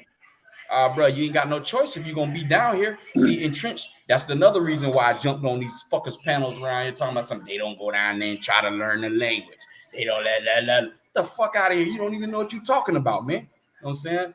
Let me bust down this damn myth not myth, but this lie that you putting out here for these people. And you got these women out here thinking that we just traveling for pussy. Get the fuck out of here, man. I could have got all that all day in America. I was getting it all day in America. Who the fuck cares about that, man? You know what I'm saying? So, upgrade your lifestyle. You know what I'm saying? Get your shit together. You know what I mean? And execute it, bro. It's that simple, especially if you ain't got no kids. If you a brother in America and you ain't got no kids, I don't know what the hell you doing with your life. Exactly. Now I'm going to take it. I got another question to open up the wealth of experience and knowledge you have on Colombia and the Colombian culture. Now tell me this. Let's get the record straight on this. Let's set the record straight on this. Is it what we hearing on YouTube and on the social media that the Colombian women are more submissive and more feminine because of the culture of Colombia? Or has Colombia is just like the US? They see the glamour culture, they throwing money, they want shiny, flashy things. And what's the culture really like with the women as far as having a family and being good women, not no mango stuff? Okay, so you have more traditional women than you do the other stuff going on here. All right. It's just going to be that if you travel to a place like this, the only way you're going to find those women is if you venture out into other parts of the city to run into that, or you try to meet somebody, you know what I mean, on something like Colombian Cupid to be able to have that experience, right? As far as how the women are in the terms of submissiveness and following directions or instructions or whatever, again, you have a large part of the population, women that are traditional, so they're gonna get down. Now, me personally, I only deal with the Afro Latinas. You know what I'm saying? And you already know what come with that when you're dealing with black women. You know what I'm saying? Yeah, they're gonna have their attitude, they're gonna snap their neck, you know what I'm saying? They might give you some pushback on a lot of things, on some things. But they're gonna get their ass in line. They ain't finna argue with you. You know what I'm saying? When they see your attitude shift, they don't want no problems. You know what I'm saying? Because why? They respect the setup, the biblical setup. They respect that here. You know what I'm saying? You got the major religion here is Catholic. And a lot of these people, they they go by those principles, whether they black or white. You know what I'm saying? The man is the head of the house. The man makes the final decision. Period. You know what I'm saying? My lady, like I said, she's black. She done gave me some pushback on shit. You know what I'm saying? But it ain't nowhere close to what the fuck I was dealing with when I was dealing with the black women in America. And I had my two kid children. I got my daughter be 20 in December. My son is he just turned 18. Both of them in Oh, they college. grown. Yeah, but that's what shit. That's why I ain't have to stay in America because they grown. You know what I'm saying? We got them up out of there. They in college. Short State in Alabama A&M. You know what I'm saying? But anyway, they mama was a failed relationship, and then I was married for 11 years.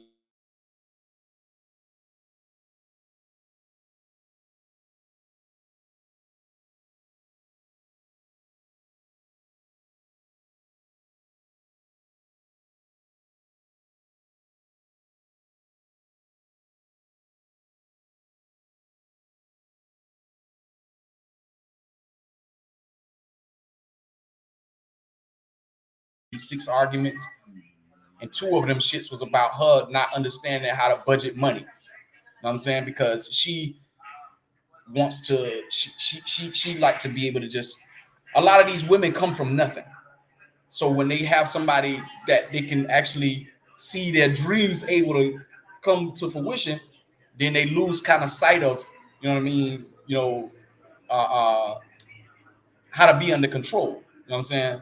So, my lady got careless on some things that I bought for her, and she thought that I was just gonna go replace it. It's like I bought an iPhone, and I told her for months I'm not buying no fucking iPhone. I don't even have an iPhone. You know what I'm saying? I like Samsung, blah blah blah blah. I folded. I bought her ass the fucking iPhone. Cost me $1,100. Bought the fucking iPhone. You know what I'm saying? She had the iPhone for fucking 3 months, and somebody stole that bitch because of her carelessness. You know what I'm saying? But she thought I was just gonna go fucking replace it. You know what I'm saying? She got mad because I told her I wasn't replacing it. Because you should have took care of the first one that I bought you. You know what I'm saying? She was mad for a couple of days, and after that shit, we ain't had no issue after that. Bought her a fucking phone that was less than mine. I don't know, it's fucking, I don't even know the name of the shit. You know what I'm saying? But anyway, she just is happy with that phone. You know what I'm saying? You know what I mean? So shit like that ain't nothing about no fuck you nigga. I don't need your money and none of that shit. You know what I'm saying? I don't have to deal with none of that shit. It's sex. Okay, let me go a little to the next level, so the people Mhm. could, that are listening, so they can learn from this. What about her family? Are there demands or there expectations for you to financially take care of her family? Because now we seeing the attack on the Trevor brothers is saying, oh yeah, y'all going down there, but you gonna have to take care of their whole extended family. Give us some info on that in Colombia. That's a goddamn lie, especially if you vetting the woman that you're dealing with. You know what I'm saying? Some of these women here, they live in a whole household with their family. I'm talking about a couple of auntie and an uncle maybe, and a grandmama or who the fuck ever. And somebody moved from the Pueblo to come living in the apartment with them and all that shit right there. You know what I'm saying? For me and my experience, the only I helped out with 2 people. She got a sister, well, 3 people. She got a sister that she deals with closely. She got a brother that because her mama had 15 children. You know what I'm saying? My lady mama had 15 kids. She got 2 siblings that she deals with on a close basis. You know what I'm saying? And her sister has 2 children. You know what I'm saying? But they're very impoverished. You know what I'm saying? And me knowing that it don't take much to help, you know, and I'm a helpful person. I reached out, you know, bought the kids, you know what I'm saying, both of them. I bought like 10 days worth of clothes, couple pair of shoes, and just for them alone, that shit Yeah, only but that's cost me not a lot about, of money in U.S. man, money. it We talking cost me about about $200-300 one exactly. time. One Okay, time, you know that's what I'm what we saying? talking about. That's what we talking about. So And check then this out. the only person that I take care of on a recurring basis in her family is her mama, because her mama is 73 years old and That what happened back in the she got U.S. Niggas doing doctor that in the appointments. U.S. So You that's feel me? normal. But Yeah. guess what? The doctor appointments that I pay for is $50 and she go every 3 months. How the fuck is that? So that's the only person on a recurring basis that I give money for. Everybody, all them aunties and cousins, I don't know you motherfuckers, so you ain't getting nothing from me. I don't owe y'all nothing. You know what I'm saying? Don't be. And she even had a couple of her family members try to get money out of me, but my lady stopped that shit. No, because she realizes that hell, how she gonna get shit taken care of when she with me if all her family is asking for shit. You know what I'm saying? You know, because they will try to take advantage. But how strong are you though? You know what I'm saying? I told her, I said, look, I'm not doing nothing for nobody else. And then her brother, the one who I was talking about, I just, you know what I'm saying, gave him a couple dollars so he can have some food in his fucking refrigerator. You know what I'm saying? So, you know, what the fuck? You know what I mean? All the stuff that that I had got asked for in the past, it wasn't nothing that hurt me. And you know what I mean? Because I feel like that I'm a good person or a good dude.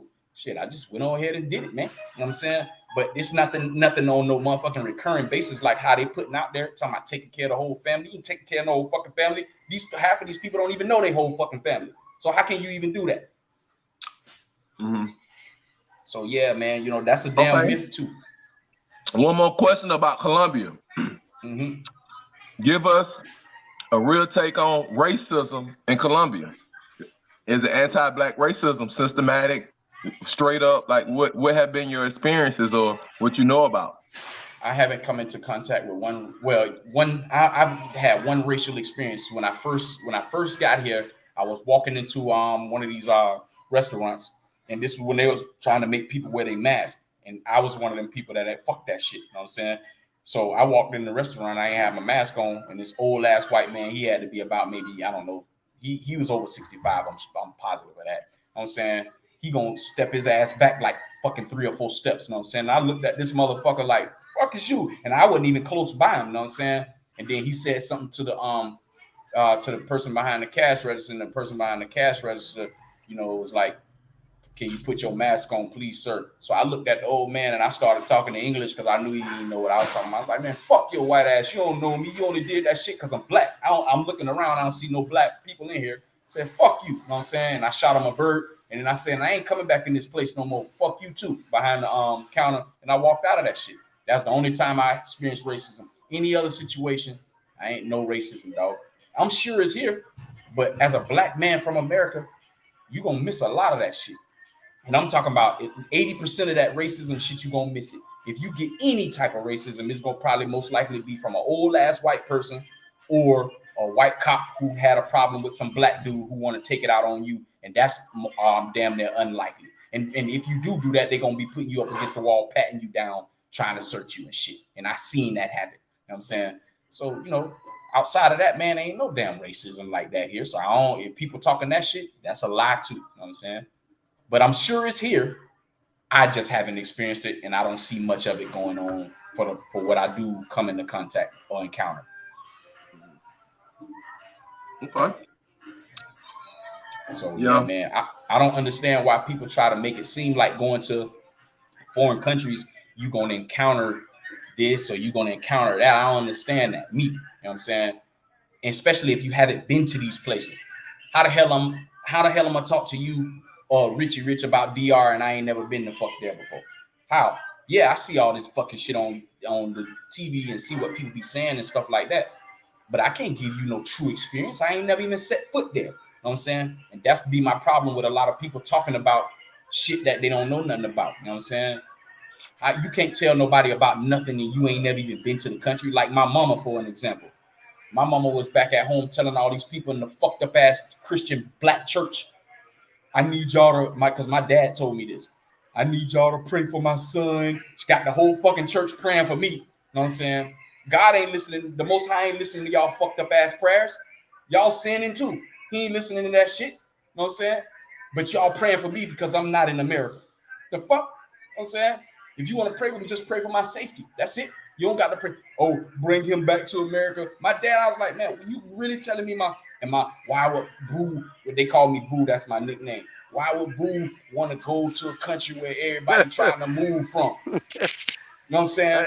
Hey, they don't understand, man. It's the media and the propaganda, man. They just believe what they see on TV, man. That's That's it. extreme. Your mama them talking about praying and bring you back.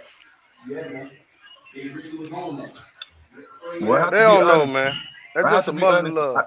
I took down the white Jesus picture at my mama's house because I was bringing my babies over. She was keeping my babies, and I didn't want the white Jesus picture up. So I took it down and put it behind the sofa. While later that evening, when I came back to pick up my babies, the picture is back up on the wall. Wow. See, that's the indoctrination brainwash. You know what I'm saying? When it tell you right in Revelation 14, chapter 1, verses 14 and 15, what color he is. You know what I'm saying? It describes it plainly right there. You know what I'm saying? But hey, that's what they grew up in. My mama, my mama 68 years old, and my dad 72. You know what Hey, I'm saying? you needed me to move the cars off for some reason, right? Rich over there at body shop, getting them things right. Yeah, Hey, y'all hear me? Marquise. Yeah, we can hear you. That's why we shut up. Yeah, Marquise. I see you in there. Yeah, you're damn right. You know what I mean? That's all of us. All Hey, of us with we in here melanated working. skin. That's what we fall in. We in that category. Yeah, We I a see part that. of What did y'all paint that 112 thing tribes. black? Hey, They paint Yoga, that thing man, black. I listened to your advice, man. When it got a shop, man. Hold on, people. This the second person that said this. Now, I've been roasting guys and been joking for always in 2020, and these brothers done when it did it. I really got on Rich. I said, hey, bro, Yeah, you he got the did. skill. This is what you do. You need to be doing it for you. Real talk. Yeah, he got on me, man. He did. And I said, well, you know what? Let me give it a run. Let me get out these white folks shop and go get our own thing. Man, everybody There you camming go. up. I Well, had I to need to come come on in see too. you. I need to come see you when I get a little nickel bruise on the Range Rover. I know you're in the metro somewhere. You still in the I'm in Avondale area? Conyers. No, I'm in Okay. Conyers, man. Okay, well, you know where I'm at. I'm right there in Avondale, so it's nowhere. So next time I'm gonna come see you for this. I'm about to show it to you too. I'm a little bit past Stonecrest, man. Okay, I'm hold on, right. let me see, I'm barely in Conyers. cause it Yeah. just happened on my thing. You know me. This just Range happened. Rover Yoga. Yeah, look, Yeah. you see this right here? I went through one of Yeah. them what's the name car wash. Them car wash, the machine car wash broke my Took your joint right motor here off. the other day. Yeah. Yeah. So I need to come see you. You probably gonna need a new one, man. Yeah, It's kind of hard to get them parts on them Range Rovers and shit right now, but it's kind of yeah. hard to get parts, period, right now. But Uh-huh. we You can see that check right on it. there. Yeah, that's what's up. Yo, you in Conyers, I'm coming to see you for real. You already know. What's up? Yeah, I'm out here Damn, Richie working, Rich. man. That's what's up, bro. You know Trying what to I'm get saying? You shit went on done. ahead and stepped that game up right there, bro. That's what's up. This is my business partner right here. What up, man? Tell the people what's up, man. He said he's my building partner, not business. Building, like we building together, like, you know what I'm saying? Exactly. Empire. You feel me? Oh So yeah, yeah, yeah. yeah. What them females be saying? Hey, man, Black girl tell him, magic. man. Tell him, man. He's 70 years old, man. Hey, 70 years old, good shape, man. Space saving partner. Space saving partner. We share the space. We share the space. Yeah. Business There it partner. is. I don't have one. Right. He don't got no business partner. Yeah. I'm partner by myself. Yeah. Hey, some white. That's an old white cutlass. Y'all painting right there. Look like an old school white joint. Oh, you talking that Cadillac? Oh, okay. Man, this So Cadillac you is a do pain. you It's provide a pain in my full side, body. bro. You provide full body work, Richie. Man, we do body work, collision work. Let me show you. Suspension work. Take quarters off and shit. You see? Damn, Brody. You know what I'm Oh saying? yeah, That's what's up. he walking around. Yeah, he doing his thing. He walking around. Oh shit, he got a Cadillac in that bed? Man, I done had Yeah. 6 Cadillacs in my life. Yeah, my fault. I hit the wrong button. No, you showing us the suspension job. Yeah, man. Yeah. He going Brothers in and got out. businesses going on. Brothers traveling the world. You know what I'm saying? And it's a steady incline of building up. I Straight did up. literally was roasting Richie back in Yeah, 2020. Was roasting them dead for real. It was like, yo, you got the skills, bro. And I actually said that. I said, man, you got the skills. You doing your thing. And he out there. He done boom, took it to the next level out there. You know what I'm saying? Cut out the middleman. hey, it just see, man. The thing about it was, I was making good money, like making six figures on these folks' job, but it's like, man, at some point you got to be like, shit, I need to make double. You know what I'm saying? Or I need to make Exactly. triple. And like you said, man, you want to leave something for your kids, stuff like that, man. But even though I doubt my youngest son even do this kind of work, but at least he'll have that option where he can, he Oh, can the do it. option of saying the option of your dad being an entrepreneur, that's right there let you know what you already capable of. That in itself, when him saying, "Hey, yeah, dad, totally, I'm 100% on me. I'm solo, I'm flying." That right there Yeah, in itself, that's inspiring to the family. That's bigger than what you think. yeah, that's true, man. That's true, man. Yeah. I Hey mean, man, Ain't I nothing have like I have having happy your for a you, own. high Rich. respect for a man that's going out hunting and killing every day on his own. I have a high respect for that Yeah, level of manhood. yeah, I'm proud of you, Rich. You know what I'm saying? You stepped out. So I Hey, know that had to be an uncomfortable feeling to make that decision, you know what I'm saying? But it was kind of an easier decision though, man, because what ended up happening, y'all know what I went through with the COVID thing. So when I yeah, Yeah. went back to work, man, they treated me like a cold cut lunch, man. You know what I'm saying? And they was rushing me back, man. They was when I got back, man, they wanted me to work 10, 12 hours a day, and I had took a little leave of absence, and man, they just kept bugging the shit out of me. I said, man, fuck that. Let me go get my own shit. I can work on my own time, be my And you own where boss, you man. where you want to be at right now. The Yeah, universe conform to what you want to do. yeah. straight up. And I mean, it's to be honest, it's hard work working for yourself, man. But it pays off. You know what I'm saying?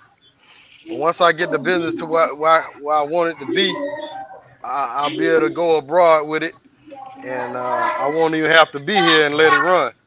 You know what I'm saying? You know it. And So everybody in the chat, y'all heard that? You know what I mean? He's creating for himself an automated business to be able to continue to receive USD, and he can run this. You know who and, benefit the best and the from next that type of setup for like what you just described, Rich? who that? Anybody who drive trucks. If you a trucker and I'm talking about you a trucker and you an owner operator, Yeah, get you a couple of trucks out there, get you a couple people on your team that you can trust, and let them do the work for you. You know what I'm saying? And have your yeah, because money you can get man, a have your dispatcher, manager. you get all that. You feel me? You don't And you then don't and now necessarily you have can to live be your there. dream. You know what I mean? And So like it's the next step is to get my own land and build my shop instead of renting this damn building because they steady going up on my rent. You know what I'm saying? well, that inflation is a mother, ain't it? You know what I'm saying? Man, they went up like $300-400 on the brother 1 year. But Oh yeah, and Big Mike, I ain't mean to I seen your message in the chat. I'm planning on hitting Chile in 2023. You know what I'm saying? I got a trip I gotta do before that. I gotta take my wife, my lady to San Andreas. She been asking me to go to take her to San Andreas. So I'm gonna do that, and probably around the summertime, at the earliest is when I'm gonna hit Chile. And then I still gotta do Thailand too. So just to answer that question. I saw that in the chat. And then let me see. He's got Mr. Dacus. The expectations pretty basic. If you're part of a family, you're expected to contribute, just like here in the States. That is a true fact. Just try to make them seem like you're trying to play for the whole family's expenses. Yes, straight bullshit. That is correct. Because I ain't paying for the whole fucking. What I look like coming down here paying for fucking people that I ain't never even met and ain't gonna be around. The fuck, you know what I'm saying? But I ain't got no problem with taking care of her mama. That's her mama. You know what I'm saying? Shit. My ex-wife, she used to do shit for my mama. You know what I'm saying? What the fuck? Some people and some. It's gonna be if you get with any female in any country that's not the United States, you're going to end up helping out along the way somewhere with somebody in the family, especially if you have love for the person you with. You're going to help out. But that don't That's say you true. got to do that shit on a recurring basis. You know what I'm saying? And you need to make set the boundaries clear. But I ain't have to do all that. My girl did all that shit. I ain't have to do that. You know what I'm saying? She let them know she ain't finna ask me for no money. And then she come back and tell me, baby, my blah blah blah asked for this, but I already tell them no, blah blah blah. Cause she know that if I give money to them, god damn it, she ain't gonna get nothing. You know what I'm saying? So that's that. You Hey, would admit, hey, mm-hmm, guys want a traditional woman. You got to be a traditional man. That straight means up, take care of the family. You know what I'm saying? straight up. Would you So admit that that this was a big ignorant of you wearing a mask is their rule in their country? If we can't obey that, then we need to keep out of Mr. G's world. I don't know what you mean by that, bro. Because if I was when I was in America, I wasn't wearing no motherfucking mask. If you was talking about me not wearing a mask, I disagree with the whole shit. The reason why Andrew Tate on the internet right now was he was one of the biggest detractors of that, what was going on, of how they was handling this situation. You know what I'm saying? And if you look it up, if you look up the information, Sweden, the country of Sweden, the entire time that shit was wide open.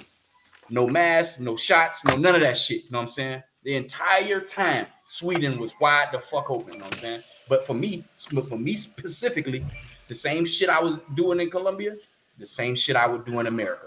But that's me. So I ain't telling nobody to follow behind what I'm doing and do what I wasn't promoting what I was doing. You know what I'm saying? I did what I wanted to do. You know what I'm saying? Period. So and I was just making that Rich, known. are you yo, making money and on YouTube at the same time? You making money two ways on them right now, Rich. boy, you stupid. Don't do Yeah, that, look Rich. Don't be flexing on it. Hey, Don't do man. that, Rich. Don't show them the work and be working. Don't do that. Hey, man, they might want to bring some work out here. You know. Hey, I gotta, you know, I gotta advertise, work at the same time. You know what I mean? Man. But Hey, like I say, man, it's hard work working for yourself, man. It ain't all peaches and cream, man. You know, you got to listen to all the complaints. You got to do majority of the work. I ain't got to the point yet where I just got me a full time person like that. But I'm working on that now. I'm looking, man. But I'm telling you, man, brothers don't want to work though, bro. People don't want to why? work, man. Hold Why? on. What you mean? Find it. Good mechanics or body mechanics? Yeah, it's hard to find. And then when you find one that's good, man, they want so much money, man. It's shit. It's damn near impossible. Well, you ain't So, never thought about going to one of them apprentice schools and grabbing one of them up straight up out of school, or you know, I had called up there at Atlanta Tech. Yeah, you need to But go see about some of that. I couldn't get a hold of nobody because you know I went to Atlanta Tech over there on Well, you need to Metro. pull up. You need to pull up, don't you? Yeah, that's what I need to do. Who the program Cause they director? just started back to school and stuff, so I'm gonna pull Hey, up there. That's what I'm gonna yeah, do. there's some young hungry guys ready to come up out the program. You already know. Yeah, man. Mr. Most of G, Mr. G, he sent you a super chat, shout out to him. Rich. Yeah, he say, but come on, bruh, that's their country, their rules. I bet y'all wouldn't have done that American attitude. Man, ain't nobody doing that shit in Hey, China. You Los. see what the fuck the people doing over there in China? Yo, Now, Los, I heard the story you were talking about with the man. Do you think that was a racial thing or that was just an old man being scared of COVID thing? I think for the mask, I think that was this is my personal opinion. I think Yeah. they was using that shit to see how many people they could get to comply. I'm You know what talking I'm about in saying? the restaurant when you said the guy. Oh, I think it was racial. As soon as I walked through the damn door, you know what I'm saying? I wasn't even nowhere close to him. He took fucking 3 steps back. I wasn't even in arm length of him. You know what I'm saying? And you backing Cause up like I a ain't gonna lie, I had people over here do me like that too. They stepped away from me. I felt some type of black way, people. but yeah, it was a black lady. You know what I'm saying? But you know, older folks, man, they be real scared of this COVID stuff. So It that's could have why I been. say I could be maybe he's just scared overreacting. of COVID. Hey, quick! I gotta take it another way, fellas. I roasted Royal Lawyer the other night on Westside TMZ channel, and I roasted him about his pick, and I see he changed his thumbnail pick. So Look at shouts out to Royal Lawyer 75, that. Mr. Big Cap. He changed his profile pic. We love that pic right there, that Big Cap. That's what we know him for, and that's what we love him for. All Shout right, back outs. to the regularly scheduled Now programming. I seen, hey, I'm gonna roast him a little bit. I seen him without the cap on, man. Keep that cap on, brother. Now, Hey Nah, but man, I'm gonna order Royal Law the biggest size caps that what is that the cap what they call New Era. I'm gonna get the size 63s from New Era. I'm gonna send him every team in the the Major 7-8. League Baseball. nah, that's what's up right there, man. Oh, that look like a Milwaukee Bucks cap, or I don't know. I don't know what the logo is on that picture. But shouts out to Royal Law. He got that M series BMW. It's 100,000, 105,000. He be racing. So if y'all still a brother out there, you know, with the big cap with the M series BMW, do not race him down there in Houston, Texas. He will peel out on One. you. Jackson You G, need is this out? that This car right here? that's a big ass Oh, that's you a gonna big put that ass on? Oh, he a size. 9 and 5/8. Okay. That's a I'm big gonna ass order head Royal size right Law. there. Every Major League Baseball team fitted cap in New Era. And He Royal Law must. gonna come online and say, Yokel ordered all the hats for me and sent them to me. Yeah, I was about to say 7 and 5/8. So I was about to say, damn, that's a big dude. Got either got No, dreads or he 9 got and a big 5/8. ass head. Nah, Yeah. I wear 7 1/4. That's what I wear. Hey, I'm gonna let dude do my suspension work. I ain't doing this shit. So damn, Fuck you know no. what I mean? But yeah, that's what's up. But nah, Mr. G, man, you know what I mean? I understand if you over in, well, I don't know if you in China or not, but I understand the dynamics of countries and how they work, man. You know what I'm saying? But I'm not no government follower. I don't listen to what they tell me to do. I'm a free thinker. I think on my own, you know what I'm saying? And I think that that's what the lost art is across America and a large part of the world is that people don't critical think for themselves. You know what I'm Ding, ding, saying? ding, ding, ding. You know what I mean? That's a lost art right there to me. And I'm not knocking nobody about, you know what I'm saying, the decisions that they made. Obviously, there was something going circling around in the air. Obviously, you know what I'm saying?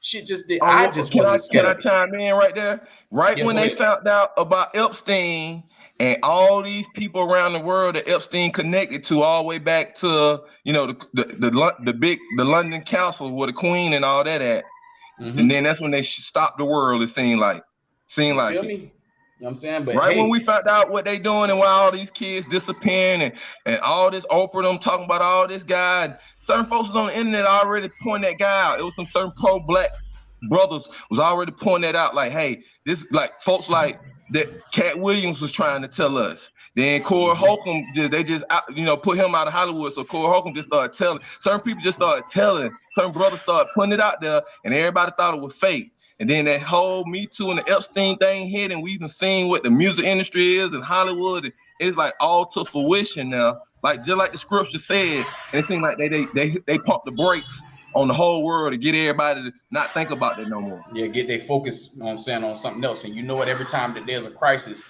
in my opinion, again, I'm talking to my opinion, I feel like every time that they have put out a crisis, there's an underlining agenda going on somewhere else. You know what I'm saying? Because they have to, in order for something like that on that massive a scale, they hide something. You know what I'm saying? Because you know what I'm saying. In my opinion, I just don't feel like that certain race of people don't have the best interests of other races, and well, shit, we know that. We know this shit already. You know what I'm saying? So we know who run America, the American government. We know who fucking run the world pretty much. And you know what I mean? They got to have some type of detractor, deterrent to keep people mind focused on that rather than what's really actually going on. You know what I mean? Just like this shit with this monkeypox shit. You know what I'm saying? Like I've been reading damn articles talking about something is affecting the Black and Latino community. Yet I don't see no black people with that shit unless, you know what I'm saying, they living in the alternative lifestyle. You know what I'm saying? Get the fuck out of here, man. Exactly. Hey, this is what I'm on. I don't have any car notes. I got old school cars. They paid off. I'm not going to get a new car. I'm not going to get an electric car. I'm keeping the cars I got running and nice. I'm not on the. I'm trying to compete with nobody. I understand what's really going on, and really, I'm making moves to go to another country and to have only business in America. Or if I'm in America, I'm gonna be staying out in the country. And I really want to make the power move. I'm gonna be making that move also when I'm controlling my own food production. Right. That's where the power is. Yeah, when we got our own, we control our own food. That was the real power. I don't care about no cars, about no Teslas and all this.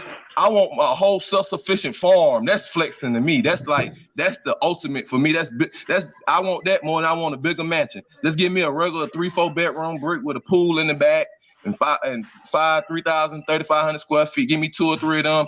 and I want my own farm and food production. That's that's the flex. That's the real Okay, pass off to me. let's flip it around since you put me through some a good quiz. Let's see about your international quiz and how we can help uplift the other people on the panel from your perspective. You know what I'm saying? So when you first started traveling, you know what I mean? What made you travel and what made you look to begin to travel? I mean, you know what? I think you answered that question already. I'll say this. What made you choose to travel where you were traveling other than the DR? Because I think that's where you said you went first. When you went to your next country, what was the reasons why you chose that country? Well, actually, Cuba was, my first travel from the U.S. was family. I have to be honest. I have a cousin, and she graduated from medical school, and it was huge for our family. This is the first MD doctor, and she from Decatur, went to Latonia High School, and she like 10 years older than me.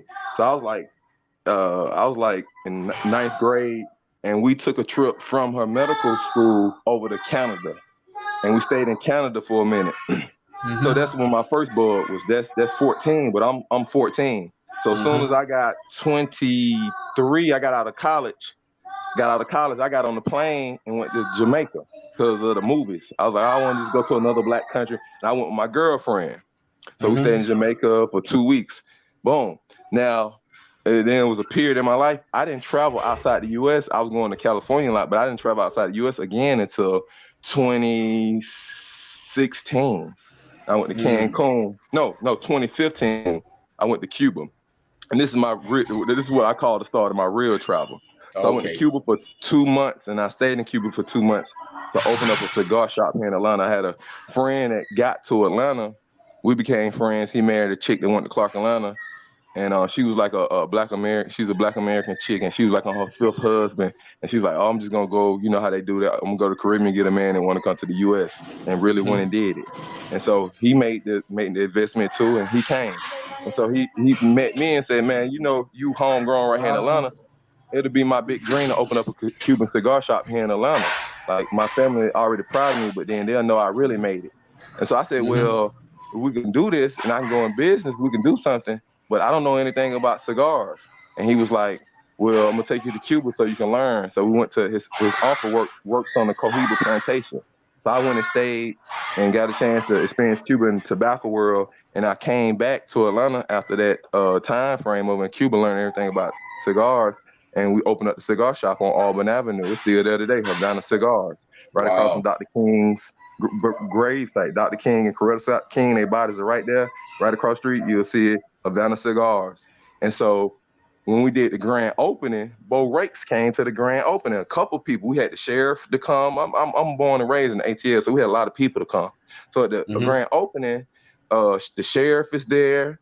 Bo come by, and I didn't know Bo at this time, but Bo knows my Cuban friend, the sister that he married. Bo knows her.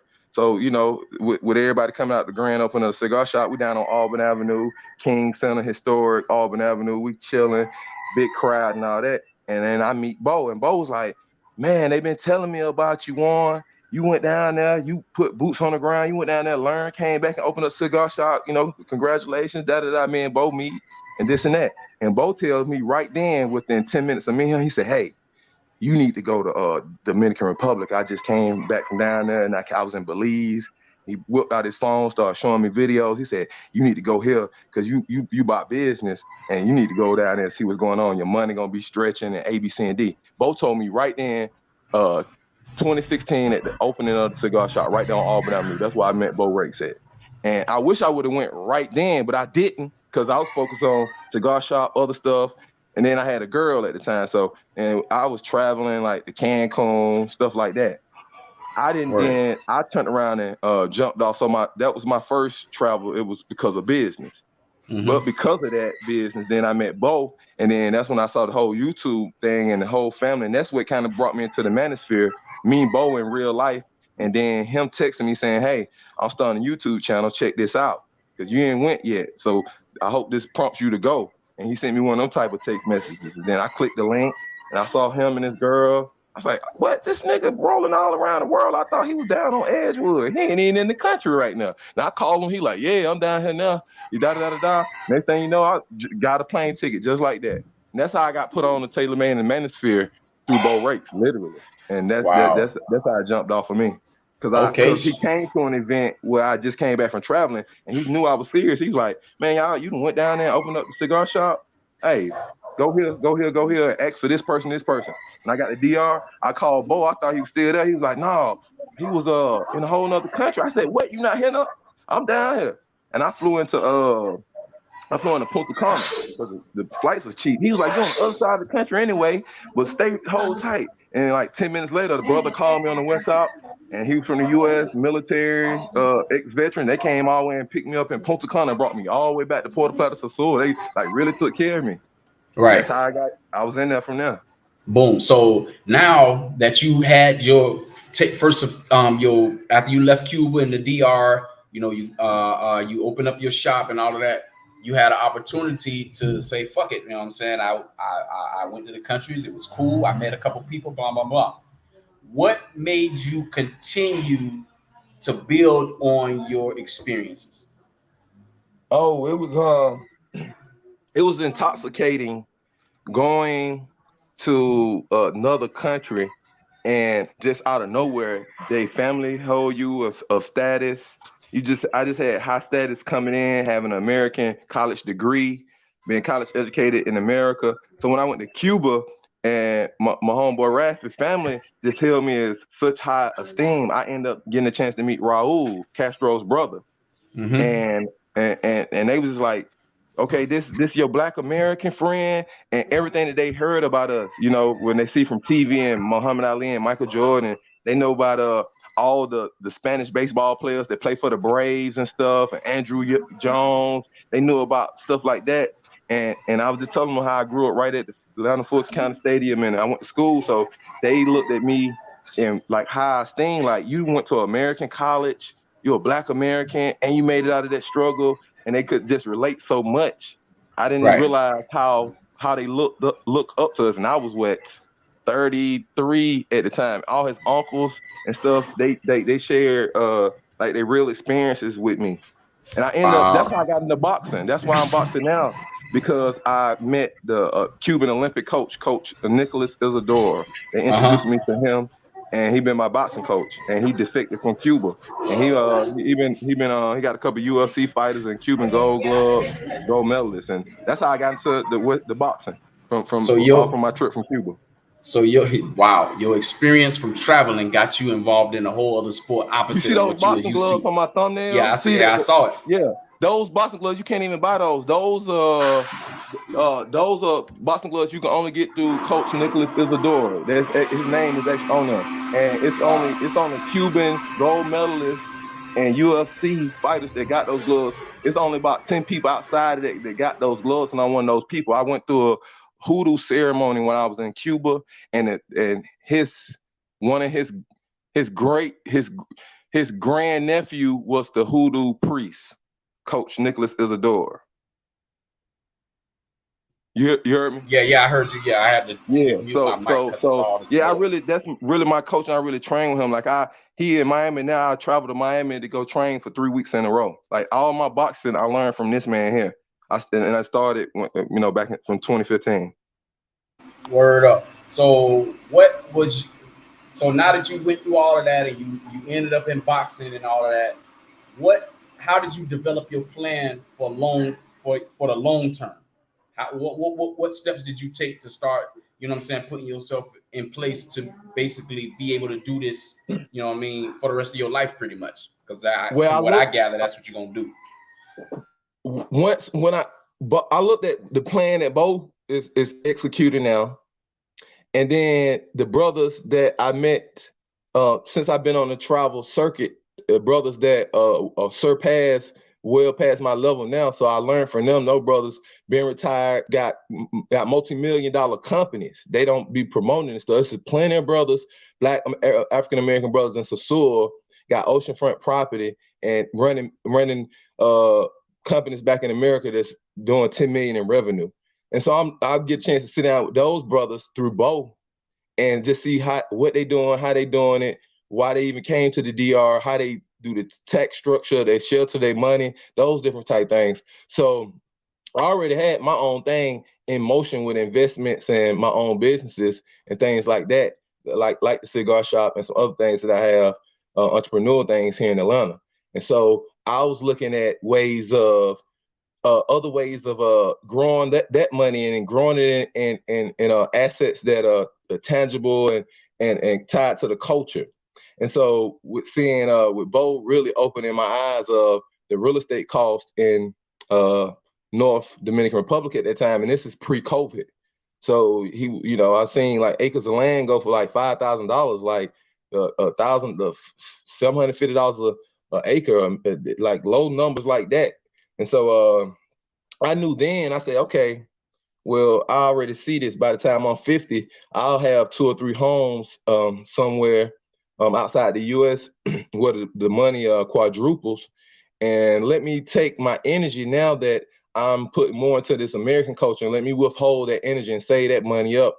And then that's going to catapult me into early retirement and just pay for some things. So I cut out how I was moving in the US. I cut out all the going out, the spending, the certain things, the movies. I just cut back. It seemed like I unplugged for the culture.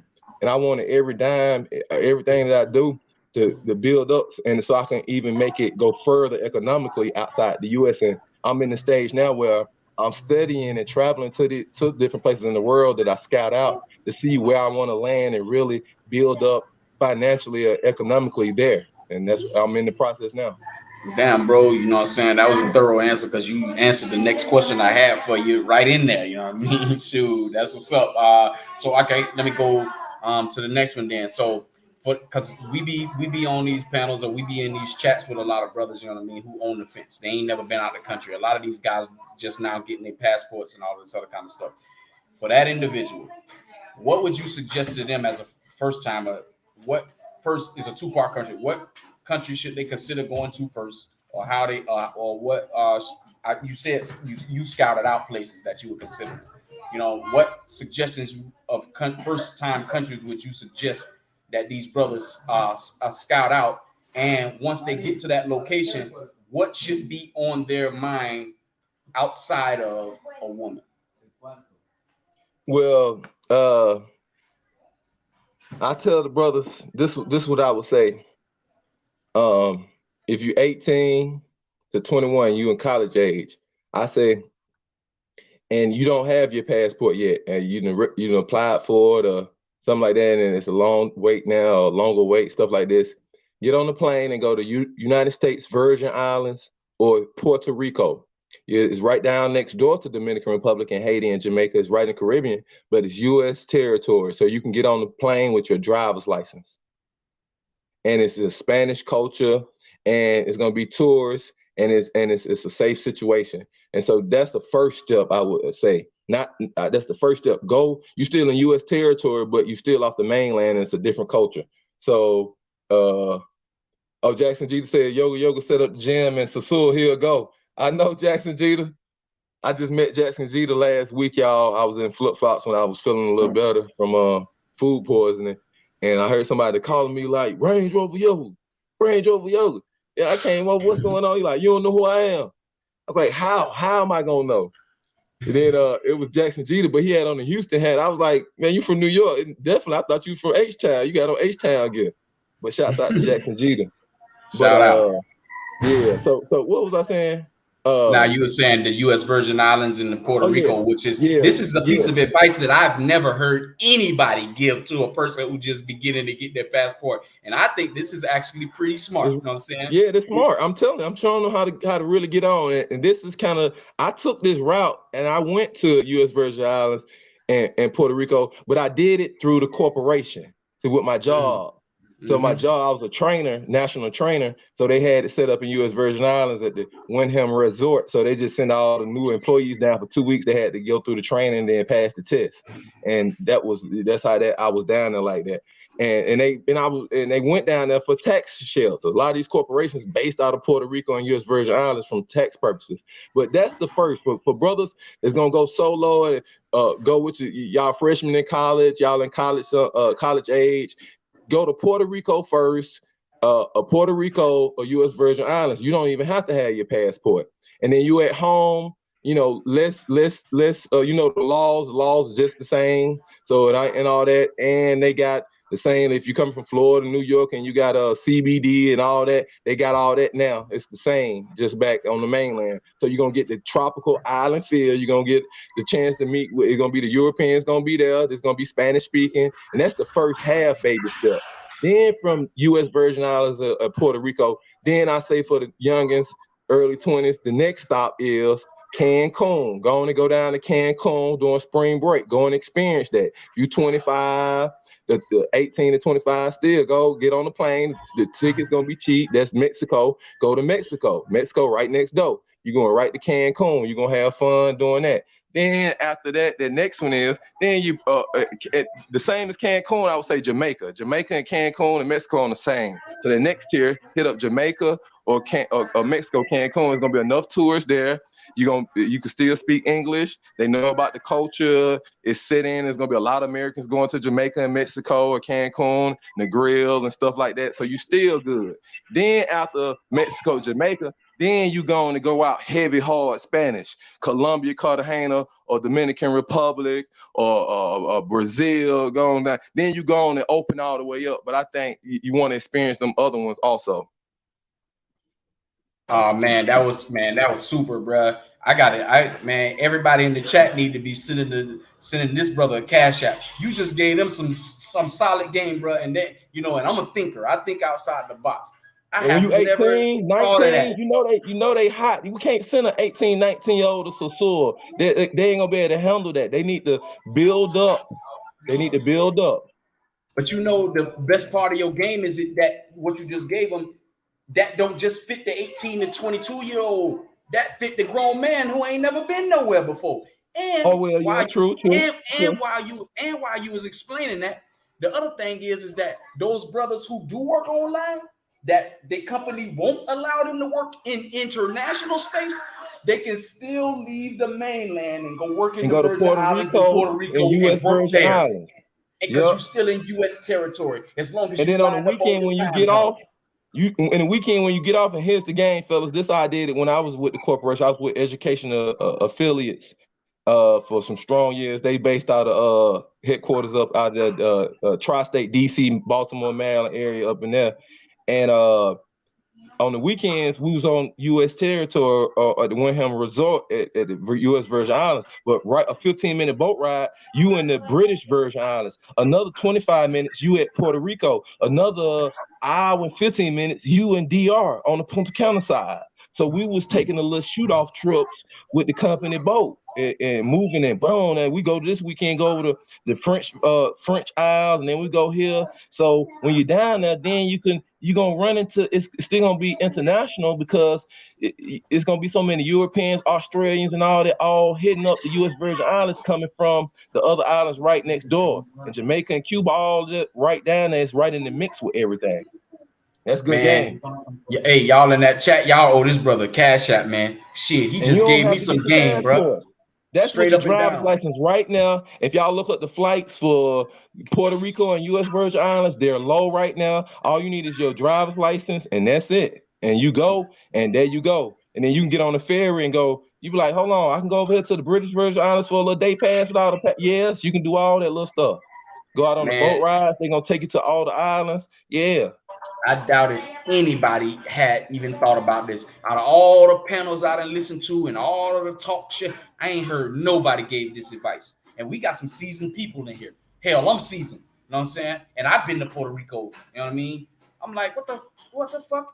Because that means that I wasted 5 years of my corporate time in America. Because I could have used that corporate time in Puerto Rico or the Virgin Islands. And that was the other country that I couldn't name that I went to, was the Virgin Islands. Yeah, and it was all some cool shit. You know what I'm saying? Because it hit the island or whatever. But yeah. And while I was bro, there working, on the weekends we meeting.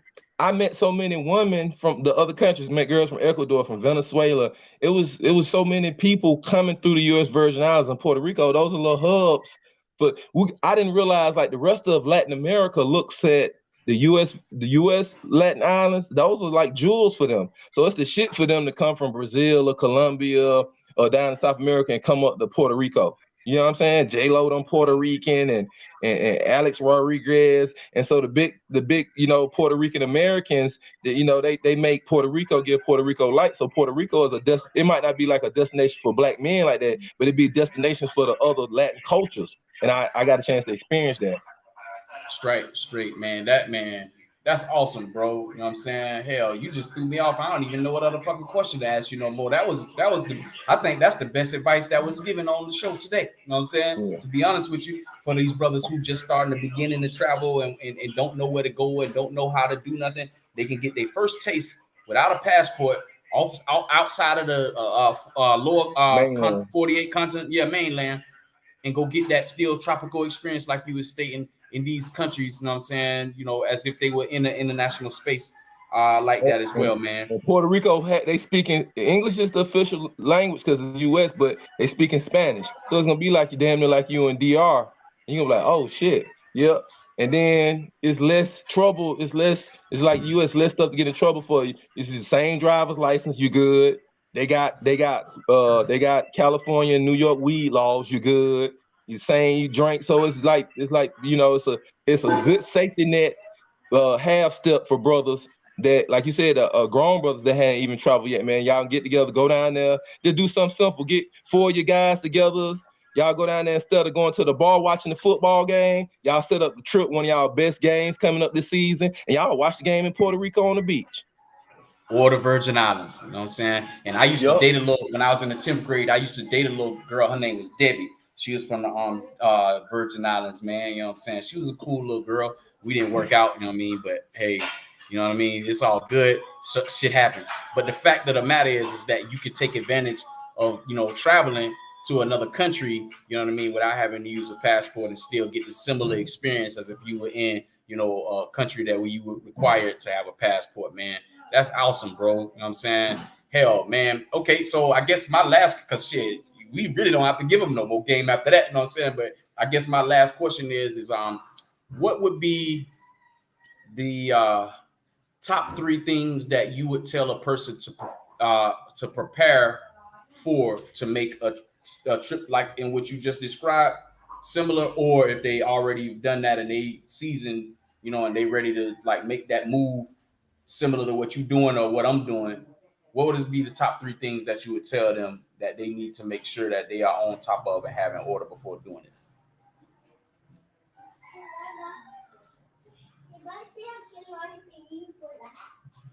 I don't know. I don't know if you heard me or not. If your mic cut off. Oh, he dropped off. That's what it is. All right, man. Well, shoot, man. I know Rich in the shop they're working, but I tell y'all, the ones who are still here, listening and stuff like that, man. I don't think that you're gonna be able to get a Yo, better. yo. Oh, you okay? Yeah, Yeah, I'm I here. think. I'm just Okay, working. Yeah, yoga. I think he he back on now. I think. is he? I'm not sure. I'm Nah, on. he not on. He not on the panel. Okay, yeah. He Maybe dropped. his His thing internet dropped. dropped. Yeah. But yeah, man, them definitely places you can hit, man, without the passport. I think you can hit Canada too, but I mean, if you drive in, you can hit it. He needs you to But, drop the link. You know what I'm saying, for him to fall back in. oh, okay. So yeah, but so to y'all who listening, man, I think that will be a good way for you to get your feet wet. Me personally, if it was me, I'd be all in the Virgin Islands. And if you got you a job that allows you to work, I mean that If you can I ain't work. mistaken, I think nah, you can't go to Bahamas without a passport. You got to Yeah. have a passport, because I remember that's why I even got my passport in 2010 to begin with, because after me and my wife got married, we had a cruise that lined up to go to Bahamas, And in order for us to get off the boat and go on to their mainland and do the little tours and shit, we had to get a passport stamp. You know what I'm saying? So Right, right. that's how I even end up getting a passport. If it wasn't for that, I don't even know if I have a passport now if it wasn't for that. Yeah. You know what I'm saying? But I'm glad But I it mean, did. it's easy to get a passport, and it's only taken. My brother finally got his damn passport, and it only took him 6 weeks, man. He ain't never left the country. Wow. He he's 5 years older than me, man. He stuck Hell, in if he ain't never Mexico. left the country, you might want to give him the same advice that Yoga just gave to everybody, man. You know what I'm saying? Go on down to the Yeah. Virgin Islands, man. You know what I'm saying? Well, I mean, man, the thing about it is, if you got somebody rolling with you, then you be all right. I mean, he a True. grown, he know how to handle himself. True that. Yeah. Yoga. Yeah, I'm But back. that I okay, mistaken the wrong thing. it's all good. You caught that question I had asked? Go ahead. Oh no, what you said. I was asking, I said, so after the advice you just gave everybody, for those people who are, a little bit more seasoned and they are on the fence about getting ready to, should they relocate to another country? What are the top three things that you would tell that person that they need to be prepared for? Uh, Make sure that if they had a stream of income already set up, do not go to the other country. If their goal is to already be established when they go to the other country, let that be the goal. So already have your stream of revenue locked in the U.S. and how it comes. Now, and if you're not going with the already locked in stream of revenue from the U.S., you need to be serious about learning the language and getting set up. Being able to set up business and get credit lines and bank accounts now in the next country. So you need to take the language, learn the language serious. That would be number one. Number two is don't underestimate the griminess of the other culture. So don't be caught all into the beauty of the land, the newness, and all of that. Or thinking like the average Colombian is shorter than us here in the U.S. And so we thinking that they won't leave you in a bad situation. So don't underestimate. And the same with Asians. Don't underestimate none of the other cultures. And then and I say the third one would be have your same rules apply to the woman here in the U.S. the same way over there. So don't let stuff go. Don't not be yourself because you're dealing with a woman with an accent or a different culture. Have the same standards and same rules. Don't lax on your rules with women.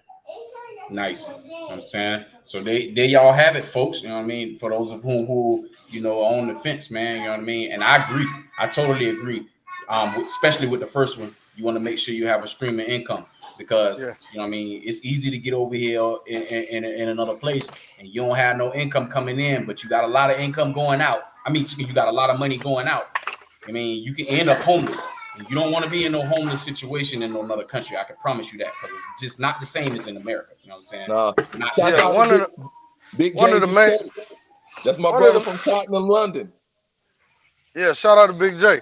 One of the main things too, man, I would tell a new traveler is just know that the laws in these other countries are stricter than the US, man. Just to give you an example like Thailand. Like Thailand, man, they laws are very strict, man, when it comes to different things like hitting women and stealing and shit like that. They'll put your ass under the jail for a long time.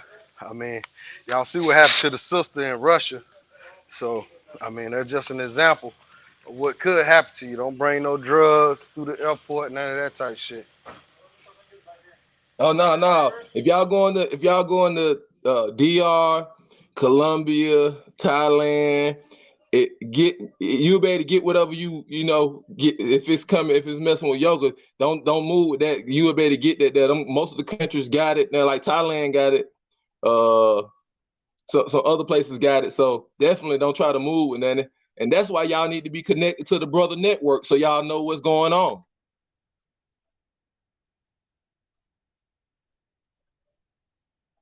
Totally agree. Because a lot of these brothers, you know what I'm saying, like to move around and try to sneak stuff through the airport, man. You know what I mean? Just I was when I was coming to Cartagena from Bogota, this is the first time it happened to me since I've been traveling around, man. They pulled me off to the side, they opened up my bag and they went through everything. I was standing there mad as shit because I knew they wasn't gonna find nothing because it wasn't nothing in there to be found. You know what I mean? But they took my shit apart and then I had to sit there and repack my shit the way that I packed it before I left the house. They don't give a fuck. They looking You ready? to see if you breaking some rules, man. You know what I'm saying? And if they catch your ass, it's over with. They ain't gonna have no sympathy. It's over. And even if I get stopped every time by U.S. Customs coming in. I'm on the list, but I have been. They did break me down like that in Santo Domingo one time. They man, they took me out the line. They tried to make me take the COVID test too. I was like, oh no. And they broke the bags all the way down, flipped me inside out. I was like, okay, I guess it's because of the cornrows.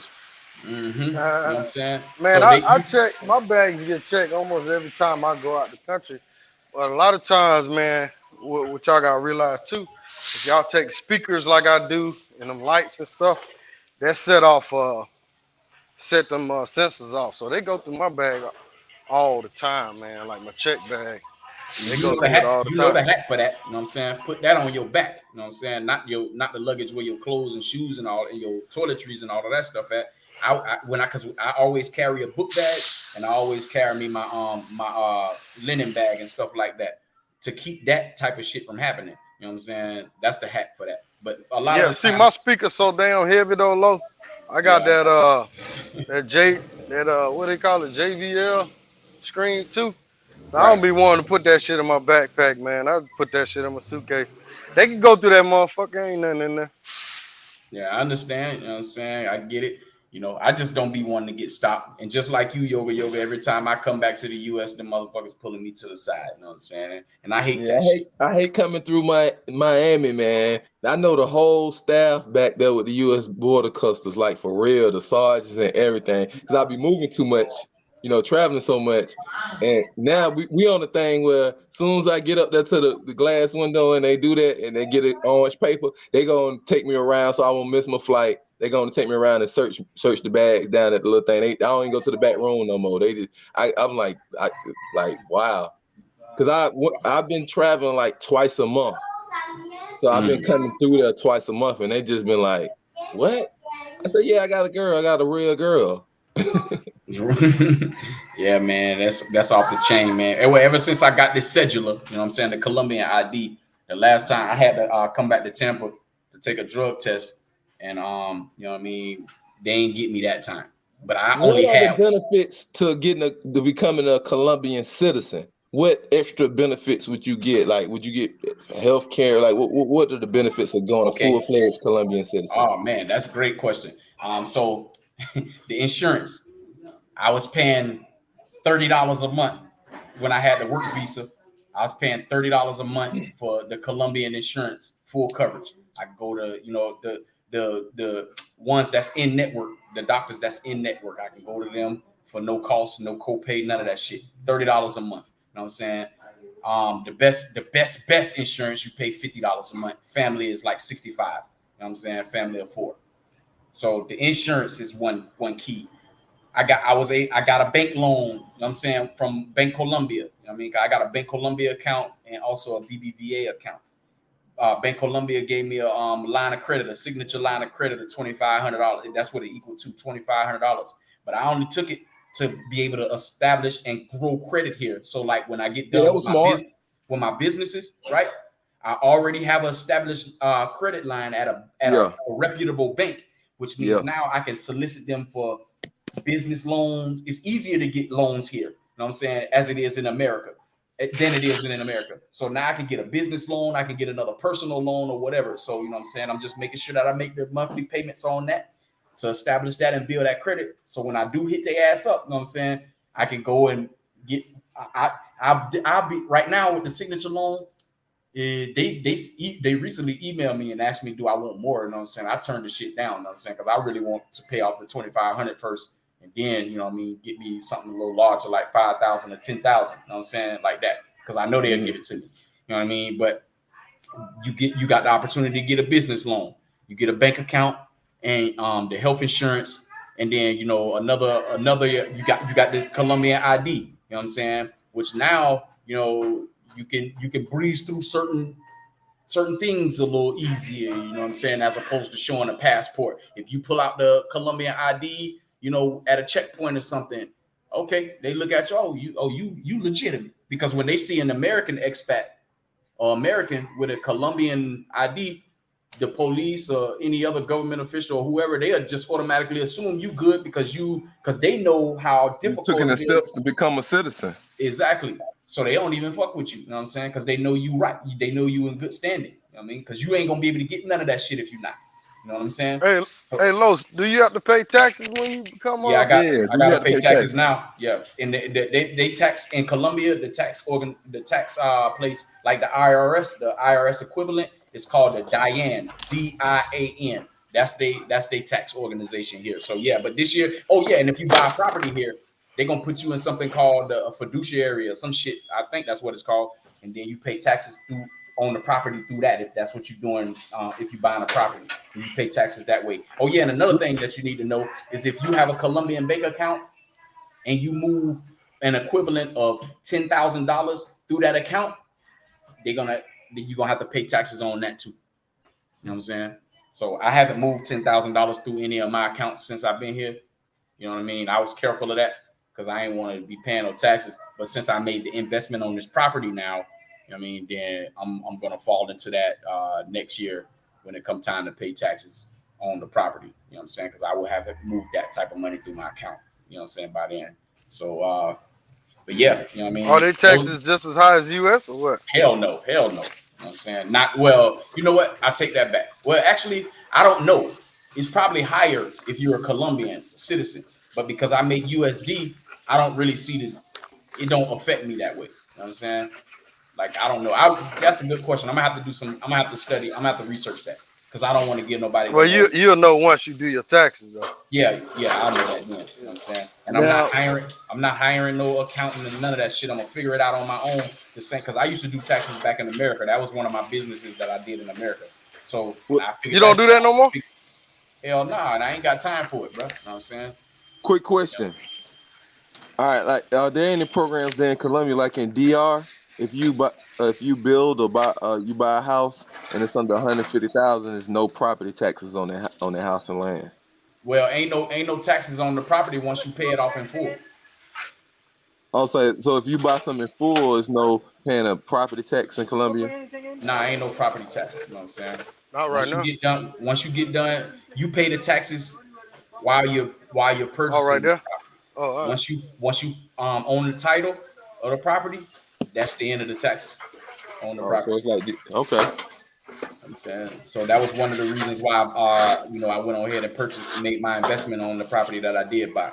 You know what I mean? It was a couple other things that included with it too, but yeah, I don't have to worry about that once the property Yeah, is paid. I saw Big J's escape to Dominican Republic. I saw his channel. He bought some land down there in Bravaro, I think, and near Punta Cana. He bought some land down there on this channel. So I've seen a couple brothers buy land in DR because of that no property, that no tax situation if it's up under 150,000 US. So now I could be wrong. Something may have changed, but far as I know, there's no property tax. At least from the people that I spoke with, they don't pay property taxes on the property that they own.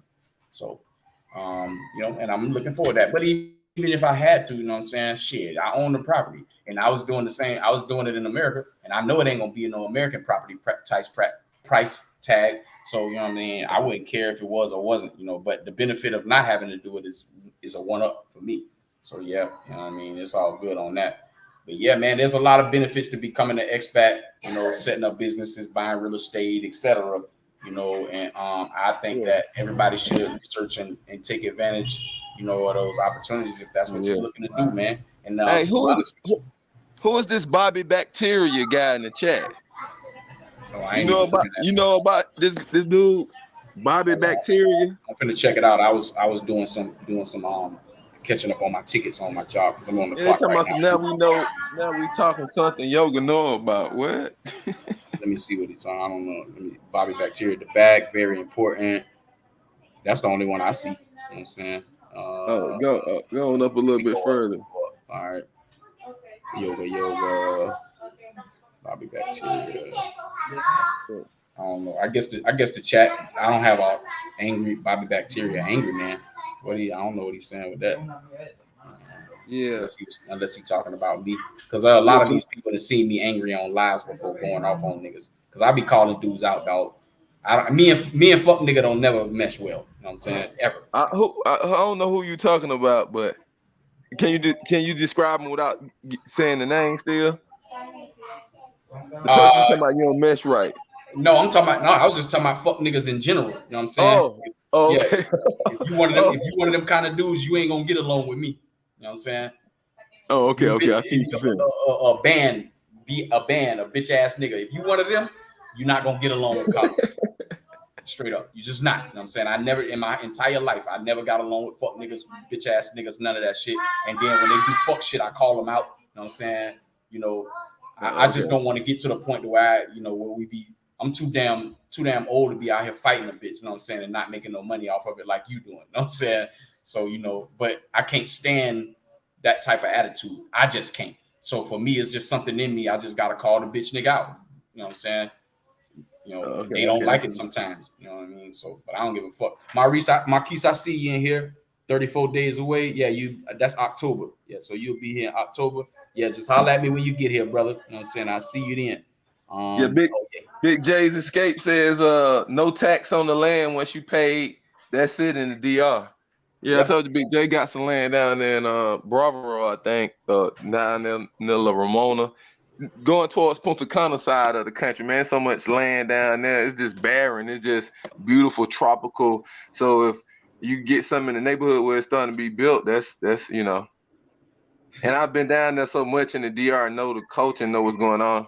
I, that's probably where I'm gonna be at. I'm gonna build me 2, 3 houses for under 150,000 to go down there and build them myself.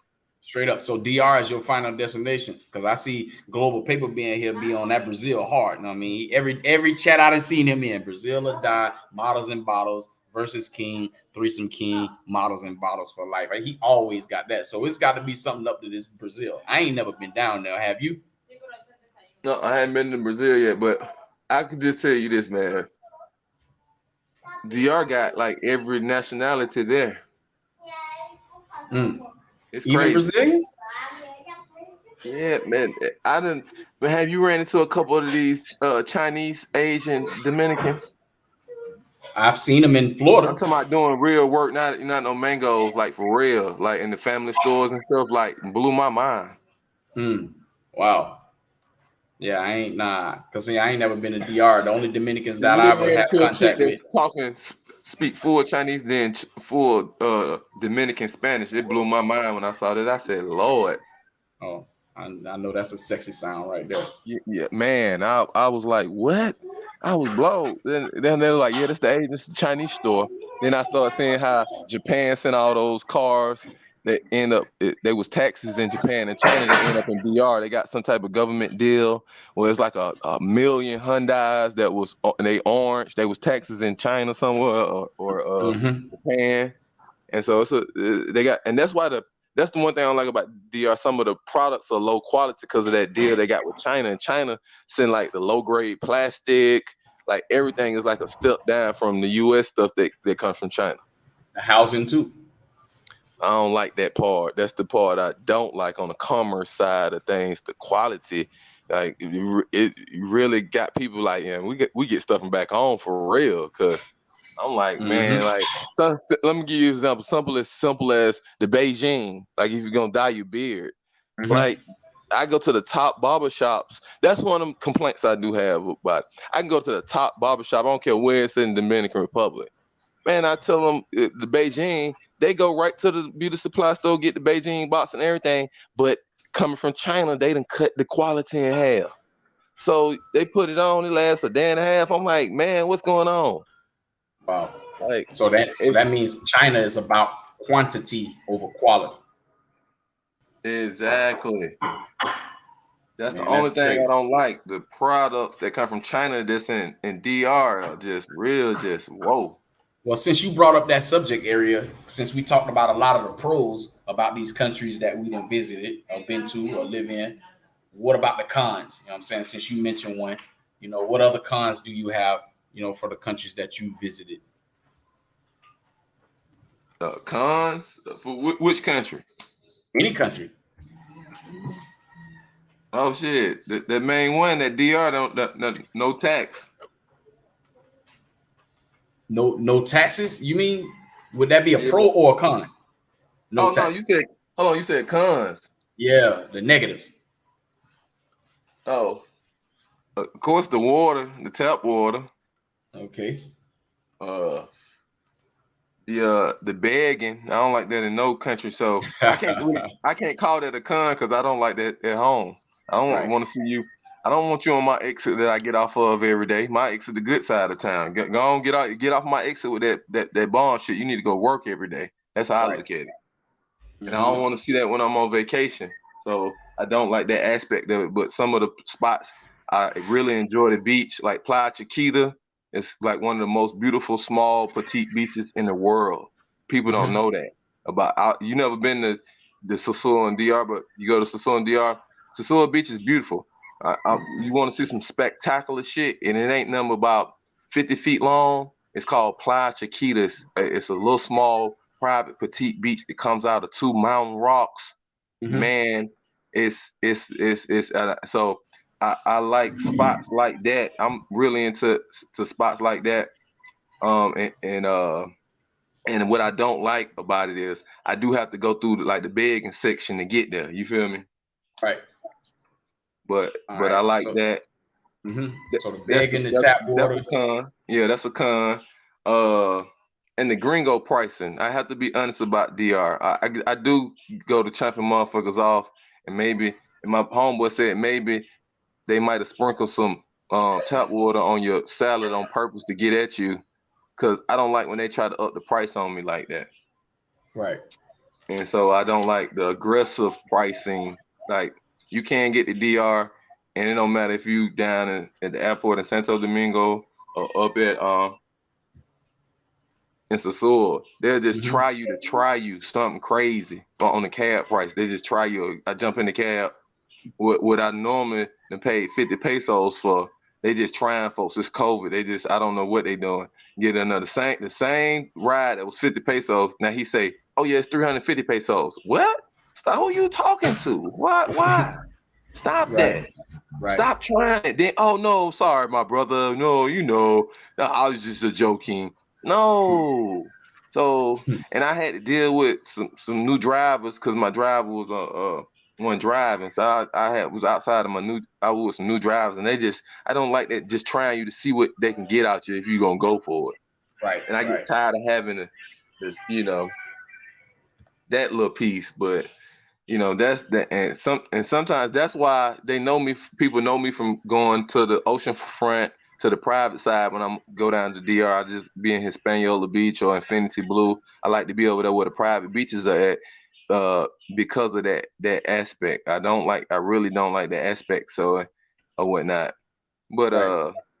but outside of that, that's mediocre to in comparison to the overall experience. Overall experience. Yeah, but it's gonna be cons with everything, you know what I mean? And in Yeah, addition to what you just said, I'll add to the fact that, like we spoke earlier, it's kind of if you want to buy, if you're gonna be living out here in these places, depending on where you are located, it's harder to, if you're a bigger guy, what I'm saying, it's harder for you to find clothes that fit, shoes that fit, what I'm saying, stuff like that, and in those situations where you would just mention the gringo price, people agreeing will price you because now they want to help you because they want to make the money, but they're gonna overcharge you because they went out of their way to quote unquote help you. You know what I'm saying? So the fact of you having to go through that situation with clothing and shoes, and I'm talking about to all you brothers who I'll say 5'10" and taller, and you probably about 200 pounds, and you wear a size 10 and a half on your feet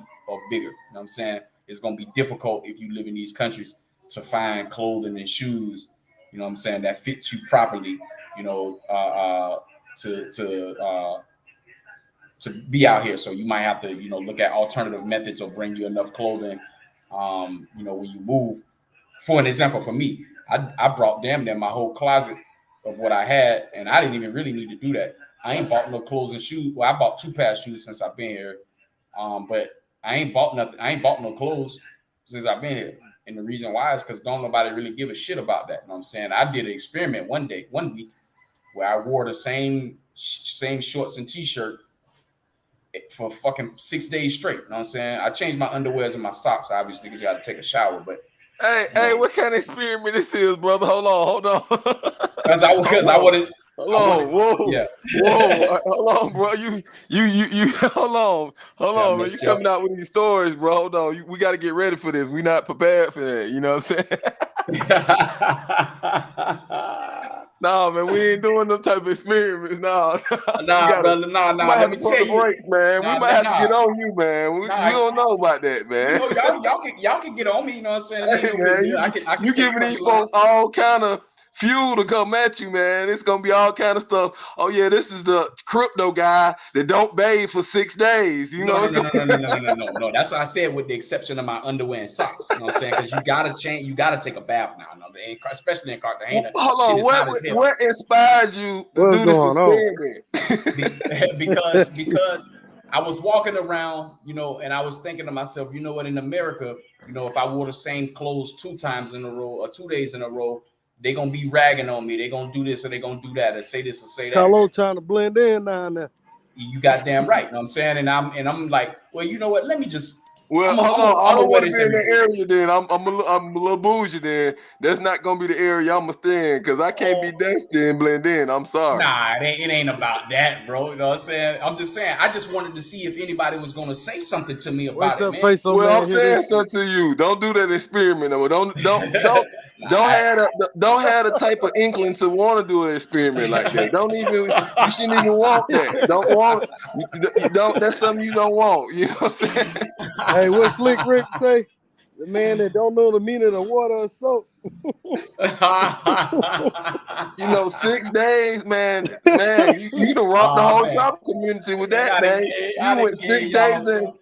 Don't tell us what city you in, man. Don't do that, man. They say y'all some fucking fuel for the fire, huh? They say you was light skinned, but really you dark skinned. Now they say you been out there in that desk so long that you turned Colombian coffee bean black. Oh my gosh, man. Yeah. Hey, man, did you have your girl to do this experiment with you too, man? Don't do that. Don't do that. She didn't do that shit. This was just something that I did, you know what I mean? Because I was y'all running 30-day experiments and 60-day experience. Hold on, you did say you was down there 95 days straight in COVID. Did this experiment happen during that time? It happened during that time. It happened during that time. You know what I'm saying? I'm talking about 6 days straight. I wore the same thing except for drawers and socks. But you took a shower and shit, right? Yeah, that's what I'm saying. I took a shower. I just wore the same over the clothes that you would see me in outside. That's what I did. So it was just a t-shirt and some shorts. You know what I'm saying? I just wore that shit every day. I woke up, took a shower, put that shit on. Yeah, we're gonna have to keep it on. We're gonna have to keep the conversation on the crypto, man. Tell us about the bank accounts or something, bro. Well, I tell you what, you know what I'm saying? Tonight, it was in Cartagena. I tell you, that's what I'm telling you. You got to take a shower in Cartagena. You ain't got no fucking choice. You know what I'm saying? But you were sweating in the clothes though. Yeah, but hey, man, ain't nobody complaining. Hold on, you telling me Cartagena is 110 degrees? You wore the same shirt and shorts for 6 days, and you call this an experiment? I did, bro. Yeah. Yeah, there was a whole lot of mildew on that situation, bro. Man, but Cartagena is a nasty city after about 3 hours. So you was 6 days. So hold on, we talking about you did a whole work week plus an extra day. You did OT, a work week with OT. So you did over 40 hours. You did 48 hours. No, this was from sun up to sundown. So you getting that you really just you was really like fuck it. We just having fun, man. We ain't getting that. Yeah, I know, bro. I ain't getting mad. You know what I'm saying? No, this is real talk. He said this himself. He said, I was in Cartagena. This is 110 degrees during COVID. This man wore the same outfit for 6 days. I'm really thinking in my head, what type of experiment was he trying to get to? I don't understand. Because the people here, They don't give a shit about no fashion. They ain't talking about no Balenciaga, no fucking But it's a Coach, and none of smell that to that. bullshit. I'm not talking about. It's a smell to that, brother. It's a Oh, see. God, It's more. See, you looking at that thing one dimensional. I'm not a one dimensional thinker. I'm going back like, hold on, bro. I'm being for real. You probably couldn't sit next to me at a bar or anything like Oh, that. nah, because I Like, wasn't funky. You know what I'm saying? You wasn't. Hey, well, how not? he How that not? dude. Hey, yo, he How that not? dude on the train. He sitting next to you. You gotta move, goddamn. Cartagena is dusty as hell. That wind be blowing. Yeah. We talking about 6 days of sweat. What the fuck? Yeah, well, no, I'm in the air condition too. You know what I'm saying? Shit dried up. Hey, listen, I'm not fretting on none of that because I did it. You said it dried up and you was in the beach water with it? Man, there was seaweed growing in those shirts, man. Man, that seaweed you was down on that ocean water. When you put it out on the balcony to dry, all that ocean sand water be hitting it. Man, I know it's some dudes. I know seaweed. some dudes sitting here right It's now. all Like, kind of man, algae in that ocean water. You down on Hollywood Beach in the ocean water, all kind of algae. 6 days. Man, all kind of bacteria. That was dangerous, man. That was very dangerous of you to do that to yourself. Carlos ain't going off on nobody yet. No, No, that's being real. That could have been mildew. You could have got algae growing. You could have had an algae allergic reaction to that. People have allergic reactions from your swimming trunks if you let that beach water stand there. The algae is starting to grow. I've seen it for real. You can't be in a tropical setting and wear clothes back to back to back like that and sweat in them because it's all type of that salt water. It's different. Hey, Bobby Bacteria says that was a science experiment. Yeah, that shit was real dangerous. Bacteria. We talking about 6 days of sweaty clothes and that sun in Colombia, that sun in Cartagena. No. Different. You got to understand. Because I played college football. You know what I'm saying? And I played. Hey, now I played you can arena say ball. that's gonna change our minds. 6 days is no. That's dangerous. Dry fit clothing. Dry fit clothing. You know what I'm saying? Like I got on a dry The fit. technology is not that good in that dry fit stuff. I'm sure it was a layer of algae from that salt water in those clothes, brother. I'm sure. I'm sure that shit could have broke your whole skin out, bro. You could have had a algae allergic reaction to that. That algae, that shit dangerous growing like that. You see what it do to them sea turtles?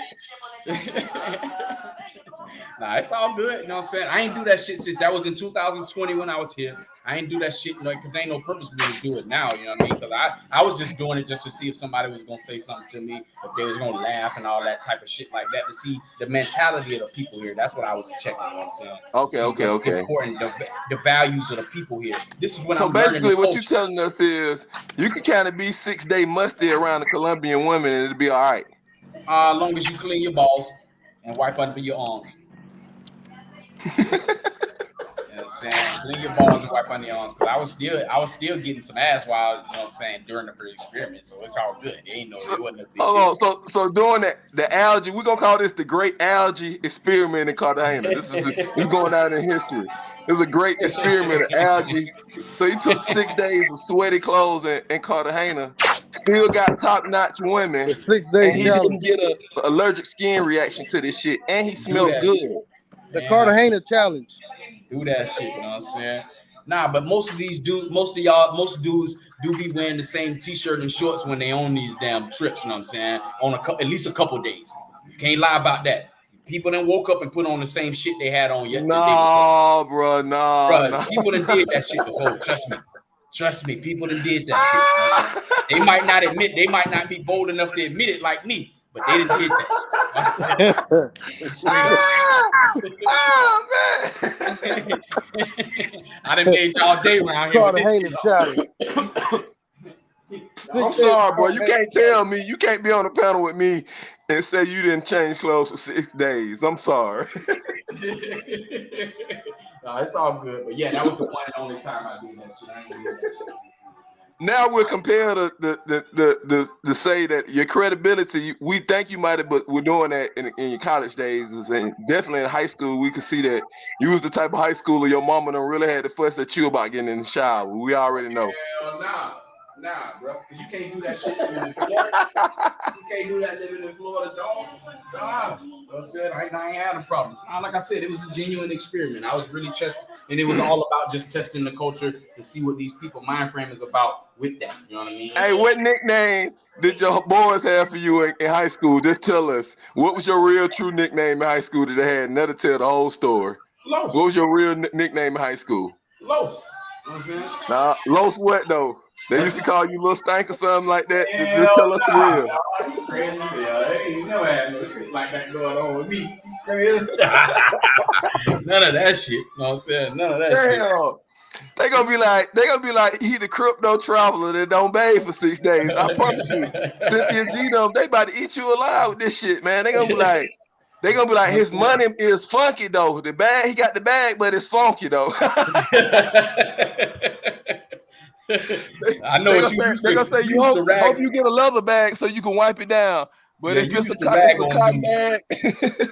You used to rag on dudes in school. I see that right now. You know, that's what your shit was. Yeah. I was thinking about being in Cartagena. I just thinking about just in Sasua, like the clothes, the for real. Like when I get in the water and I swim every day, so if I put on the same swimming trunks, that algae and that seaweed will really grow on your clothes, and then you put that on your skin. That ain't good for real. You'll be like, Nah, but you think you got sunburn, but it's algae growing on your back because you got on the same shirt for 6 days. That shit literally algae grow on your hair. You know you can't cotton organic stuff. You got to be in the beach water for that shit though. You know what I'm saying? But you out there on Hollywood, on dusty ass Cartagena, Hollywood Beach, all that ocean water, sand blowing up in your clothes, you sweating. It's 110 degrees, 6 days, and you said it's an experiment. What? Yeah, nah, because you got to understand, there wasn't no damn beaches open during COVID. Well, you might be better off telling us, look, I was fucked up. I ain't have my luggage. It was COVID. The airline lost my luggage. I had the same clothes. They ain't have my size down there. But just to do it as an experiment, it's like, God damn.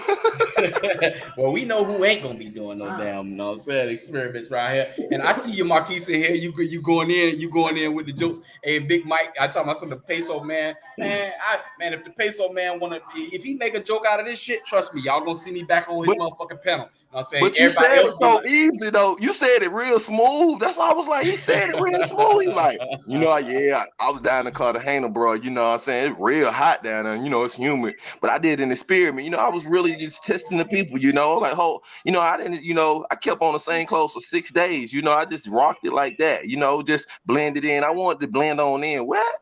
Hold on. Hey, wow, it's all 110 good. Degrees. That's dangerous. Yeah, brothers, y'all, public, seriously, you out there in a tropical area like that, the disease and the bacteria is different because it's hot all the time. Do not do that. Try to stay with clean white tees every day. Try to wash your sweat rags. A lot of the big brothers, they carry the sweat rags with them. I even carry a sweat rag with me when I'm down and I'm walking like that in the DR. So try to change out your sweat rag every day or wash that thing and have your girl wash it at night in the shower and hang it out or whatnot. Cause it's real down there in the tropics when it's 100 degrees plus. You know what I'm saying? And it's real down here in Cartagena because shit, it's fucking 92 degrees out here right the fuck now. You know what I'm saying? It's hot as hell out here right now. So, never will I do that shit again. I'm just letting you know. Yeah, don't do that. Yeah. Don't do that one again, bro. That was just a one-time thing. Man, I don't know. Is it me? But brothers, y'all getting to Columbia and y'all doing wild stuff. Queese live in the streets of Queese. He almost got jacked the other day in Cartagena. What? He was showing the footage. They ran a scam on him and tried to grab that gold necklace he wearing. He down there in Cartagena with the gold watch, gold necklace. He got a fucking gold necklace on for? Yes, he got crazy. A skinny one. Yeah, so we replaying it last night. He didn't he knew that they grabbed at his neck and his tie and stuff, and then he got it on camera. So Queese down there wearing gold necklaces. You down there gonna kill yourself with bacteria. You wearing the same clothes for 6 days. Y'all go to Columbia, y'all doing shit and y'all don't be thinking, man. Y'all get to Columbia. The women are that beautiful. Y'all like, I can wear the same clothes for a whole month. The woman's so beautiful. Lord, it must really be heaven. Come on down here and see. You know what I'm saying?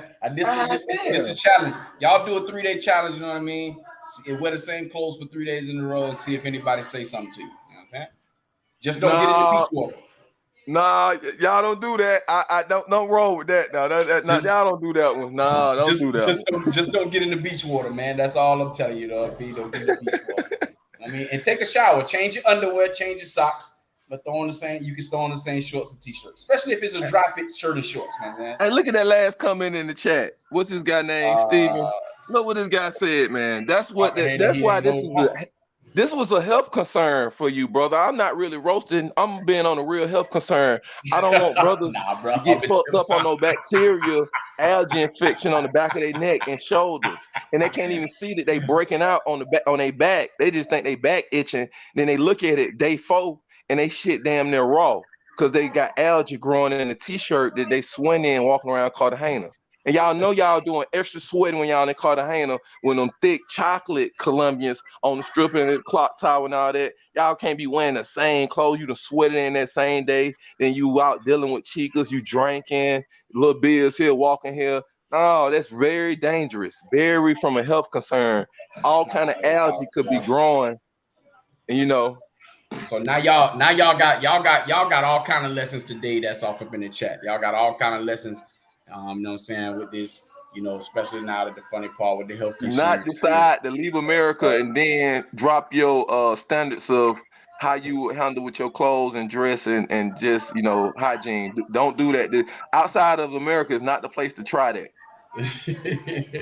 Well, in America definitely ain't the place, you know what I'm saying? Yeah, so, you know, basically what he telling you is just don't do it, you know what I mean? But that's just what I did. It's all good, you know. Ain't no what do you call Tommy it? Smith asked you a question. Look at that last one in the chat. Colombian women that pretty illusion. I ain't lost my mind, goddamn. You know what I'm saying? I was well in my mind, within my mind, you know, when I made that You decision. sure, brother? Hold on. Positive, I bro. do have to analyze this way, though. I'm not roasting. I'm being straight up. You know, that could have been your way of being affected by the whole COVID lockdown and stuff. That was your way.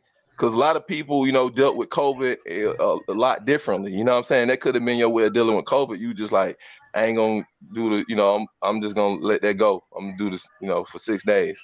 That could have been your way of dealing with COVID. You know, a lot of people, you know, COVID had us locked down. It affected us psychologically. A lot of people gain weight, depressed, different things. So that could have been your way of dealing with COVID. So I'm not roasting you on that, on the real. Word. Well, it's all good, you know what I mean? You know, like I said, you know, I had my reason for doing it. You know what I mean? That was the one time.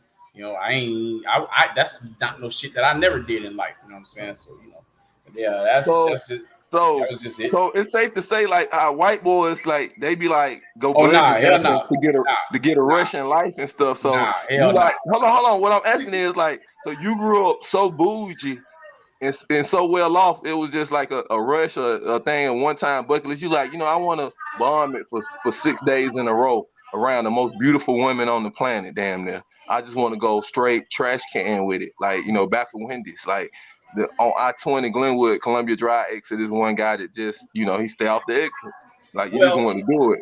So you chose the most beautiful, the place where all the women in America are mocking them, getting all this weed and stuff, trying to be like them women, and you chose to go there and do this, and you felt like this is a bucket list thing. Really tell us about, because this is a unique travel story. Like, what, you know, how, where, why? well, Like, I mean, it ain't really, like I said, literally that was the only reason why. It was an experiment to see if somebody was gonna actually say if they really cared about that shit. And then my girl, she saw what I was doing, you know what I'm saying? She didn't say shit. And that's the other thing. Because if you did do it and you wore the same thing every day and you dealing with one female and she's still into you, you know what I mean? How she is into you and nothing changes because you wore the same thing every day. Then you know you got you a solid ass woman, you know what I'm saying? Because she ain't worried about what the fuck you got on. You know? She ain't worried about no fucking clothes and shoes and how you look. You know what I'm saying? Like in the streets with Keith around here wearing chains and shit about to get robbed, you know what I'm saying? And stuff like that. All that shit don't mean nothing, you know what I mean, to these people. So why dress like that? So literally what you can do is just dress in a plain ass t-shirt, regular ass shorts, ain't got no name on it.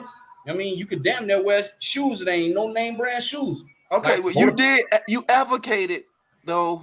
You said don't do the 6 days like you did, but you did advocate for 2 days. You like, you know, you're gonna do but this that's 2 just, days. I No, say this people do that regularly. People do that no, shit. no, Trust we me, can't they have would what I have to do is no, that cannot be. That cannot, that's not the standard for us as traveling as black men from America. I'm sorry. We change, we wear fresh clothes, fresh white tees. We're gonna do that every day. We can't 2 days, that's unacceptable. That's what I'm saying. That's not the that's this was an experiment. This was purely an experiment. This is not the culture. This is not how we do it as travel guys. No, we can't. We the cream of the crop. We being fresh every day we can, and that's every day we breathing. That's the new motto. I'm fresh every day I can, and every day I'm breathing. So that's how we want to do it. That's the standard. But now what does it come into question is, you know, uh, you put your girl through that. Those clothes did have a smell to them. That might now. have been a little form of abuse. And it's the first case we might have of this, of travelers abusing women like this. But that is a mild case of that. That's for 6 days. And we know your body not used to that environment like that because Oh no, that's still a different. my body used to this environment. You got to understand the climate of Tampa, Florida. You've been to No, it's Tampa still before? not like that Cartagena though. Nah, See, it's Cartagena don't running have neck and those. neck. It's Cartagena running don't neck have and them neck. chemtrails. Cartagena don't have them Oh chemtrails well, like Florida. yeah, that's true. True, So you got chemtrails. that NASA down there in Florida. A lot of shit blocked out. Florida supposed to be burning up like Cartagena, but we think it's hot, but it ain't really how it used to be. It used to be different in the '80s in Florida. I don't know if you grew up like all the Yeah, way in Florida. Yeah, yeah. I I'm grew talking. up all the way in Florida. I used to be down there in Pahokee in the Oh, '80s yeah, I know in the about that muck, bit around in the there. muck, Yeah, Belglade, you know what I'm saying? down there Pahokee and running, racing the every South day. Bay. Yeah, I know Yeah, about down there racing in the muck, barefooted and stuff like that. I went down there, them boys playing football. They were like, oh, I'm like, how everybody fast? Y'all grew up doing this? it. Oh Lord, everybody fast. So Mm-hmm. that heat was different. I know. And then once Yeah. we done learned so much with the internet and the invention of the internet and stuff like that. We see like the chemtrails, how they blacking certain stuff out. And then once we traveled, that's when I really started realizing what they doing in the US in the skies. When you go to Mm-hmm. travel and you get outside the US, then I'm like, no, it is a different type of heat because all that other stuff ain't in the air like that. Mm-hmm.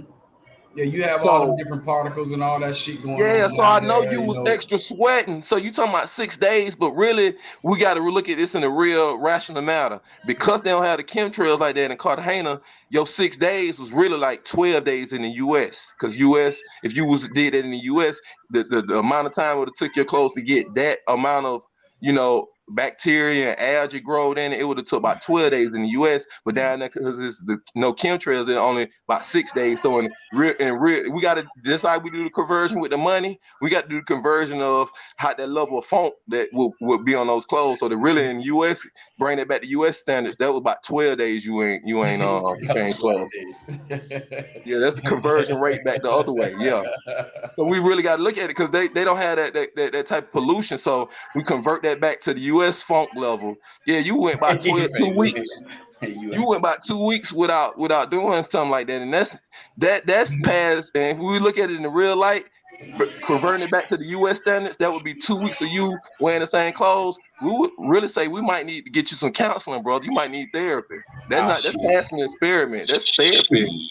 Yeah, Shit. that's therapy action right there. You might, how you doing? I don't want you to be in that space in your life again where you want to go 2 weeks without changing clothes, Oh and nah, we argue, good. We good. you Ain't no know, more of them spaces. You know what I'm saying? yeah, But let me plug this in because somebody did say something, you know what I mean? So we can switch it up a little bit. You roasted me for about 10 minutes straight, bro. You know what I'm saying? So but yeah, I it had to. You tried to say yeah, that so cool and just make that a standard. We had, you was asking for that. You really it's all you good. was trying to see if I'm up on my toes and my sharp, and yes, I am. Stuff like that can't roll. You definitely But yeah, read validated the that. chat. Read the chat. Read the chat. All Go right, ahead. so hey Jay, I just see your message. What's going on with you? Just so y'all know, he plugged in talking when he said, explain crypto tonight. Y'all come over to Kings and Dreams channel. We got Bet Out of Debt, Todd Allen, and myself, along with Kings and Dreams as the host. We'll be talking about, you know what I mean, how to protect your money on that channel right there. So, you know what I mean?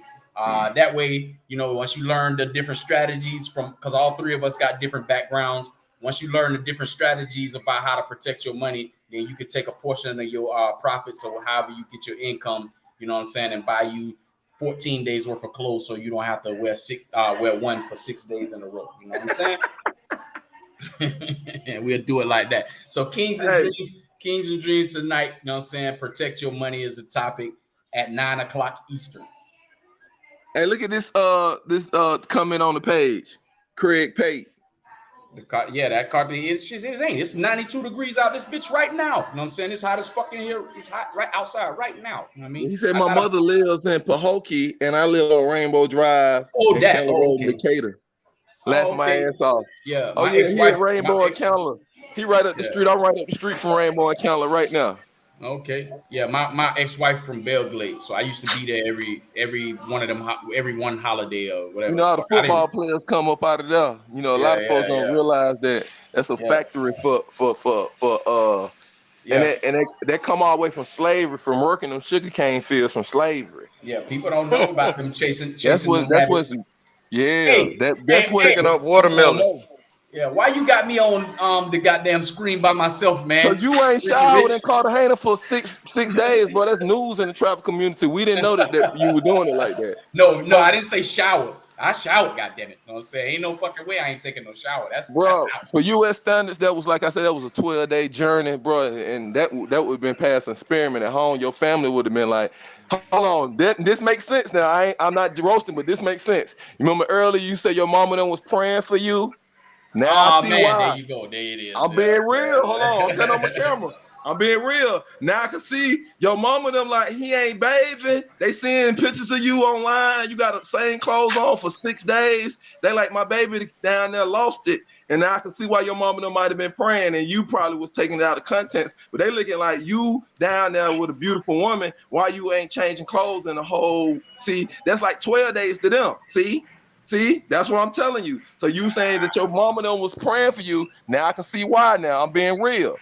I'm dead ass for real. If you was my cousin and they be like, hold on, and your mom was my auntie, and she called and said, yeah, he down there, he got on the same clothes, we see him on Facebook, and you know the family looking at you because you down there in a whole nother country, so your whole family online looking at your Facebook and social media. I would be like, hold on, why he not changing clothes? Why? Like, y'all for real? And then if they went online and showed me that you got on the same clothes from a Sunday to Sunday, I think maybe if they done robbed him, maybe if somebody stole him, maybe something going on, maybe they done drugged him. For real. Your family could have really been thinking that, because you notice how I stopped you. I was like, hold on, bro, an experiment. Brothers usually go out of the country, they fresh, they doing their thing. So I'm being real. Your family could have been thinking you could have been drugged. I know about that drug in Colombia. They make you say yes to everything, and it could have been some shit like that. So don't take that out of context, because that's why I did stop you. Like 6 days is a long time to keep wearing the same shit. I'm sorry. Real talk. I mean, you know what I'm saying. In the way you. So I guess I can't do my experiment then. Because I was going to try to do a experiment with homeless people here in Atlanta. I don't need to get roasted. Well, hold on. That's different from you going to Cartagena. Cartagena is everybody's bucket list spot for their life. You know how many millions of brothers right now, because of this whole YouTube and Travel Bros thing, even the PUAs talking about us and all that. This is big right now. Millions of people are looking at the travel community. So this is Cartagena's bucket list type shit for brothers. I know we do it every other day. It's nothing to us because we live in that life. But the other brothers, we live in the life that they dream about. So they can hear like, hold on, he went to my dream place and he wore the same outfit for 12 US days in conversion rates. I think he's trolling us, man. He was just trolling us. It was more like 2 or 3 days. No, he said it 6 days. Man, and you even thinking, Rich, you like, nah, that's a lot of sweat, bro. I know that's walking around, and you know how them blocks feel down there. You know how that Cartagena heat, you got to get out of it. Cartagena a different type of hot, bro. Yeah, and 6 days, and how that shit smell, and what you hauling the shirt up. How did you feel going each morning, going to get that shirt and putting it back on? I know it smelled the same way when it went over your head. Hey, Los, I know you was taking the bottom of that shirt and wiping the sweat up top of your head. Like, nah. And then, like, after 3 days, that shirt had that certain. Let me turn my camera on so y'all can see what time it is. Yeah, man. We got to check on you, brother. Hey, Yoga, he was like this. We got to check on this brother, man. He might be down there. Y'all see how my shirt look? You see how my shirt look? Hey, you You need to see, check in hold on. every day You see and show us what's what type of around my clothes neck you got right now. on. You see what's around my neck. Mr. I always Steve. have one of these when I'm in Cartagena. Yeah, you Always, need because to get you on see what live every day, once a and day. then We need to make and sure your then not mental only health that, is right. like Yeah. I really do be wearing dry fit shit. You know what I'm saying? I ain't. Hold And first of on, hold all, on, when hold I was on. just We so know you y'all think you know, can wear dry fit stuff 2-3 days in a row. You need to invest in yourself on Amazon. Go ahead and order from the US. You bought 17 dry fit shirts. You need to change dry fit shirts well, every day, not your top that's t-shirt. basically all my that's basically my wardrobe. You know what I'm saying? Because I know when I'm in So Cartagena, that's what I so we have. gotta Dry look fit out shit. for you. We gotta look out for you every day. You need to check in on live. We need to make sure Look at that that. your mental health is right and you're not wearing the same clothes. Now we got to make sure for real. No doubt. You got to change out your dry fit shirts every day. Dry fits is not no 2-day thing and all that. You need to change your workout clothes, fellas. Every day you work out, that shit need to go in the washer. You put your girl to work. That's what you need Yeah, to it's do. You shit. need to That's put your shit. That's that's what automatic. you need to do. You need to We put ain't got your to worry girl to about work. that shit. She need to Ain't watch. that's She need to wash your dry fit shit every day. that's Every other day, automatic. it need to be a load of dry fit because we see Hold you on. love that dry fit shit. You Hold one of them on. Let type me. brothers. You one of them type brothers even sleeping your dry fit shit. We got it. Nah, fuck that. You love the workout shit. Nah, Your you girl got to gotta sleep. wash that shit every other day, bro. Sleep naked in Cartagena, dog. You know what I'm saying? Cause I got the fuck every day. You know what I'm saying? Nah, So man, you done yeah, went 6 days, yo, bro. yeah, bro. You been You talking places about? that I never been in my life, bro. You right. You done been to places I never go in my life.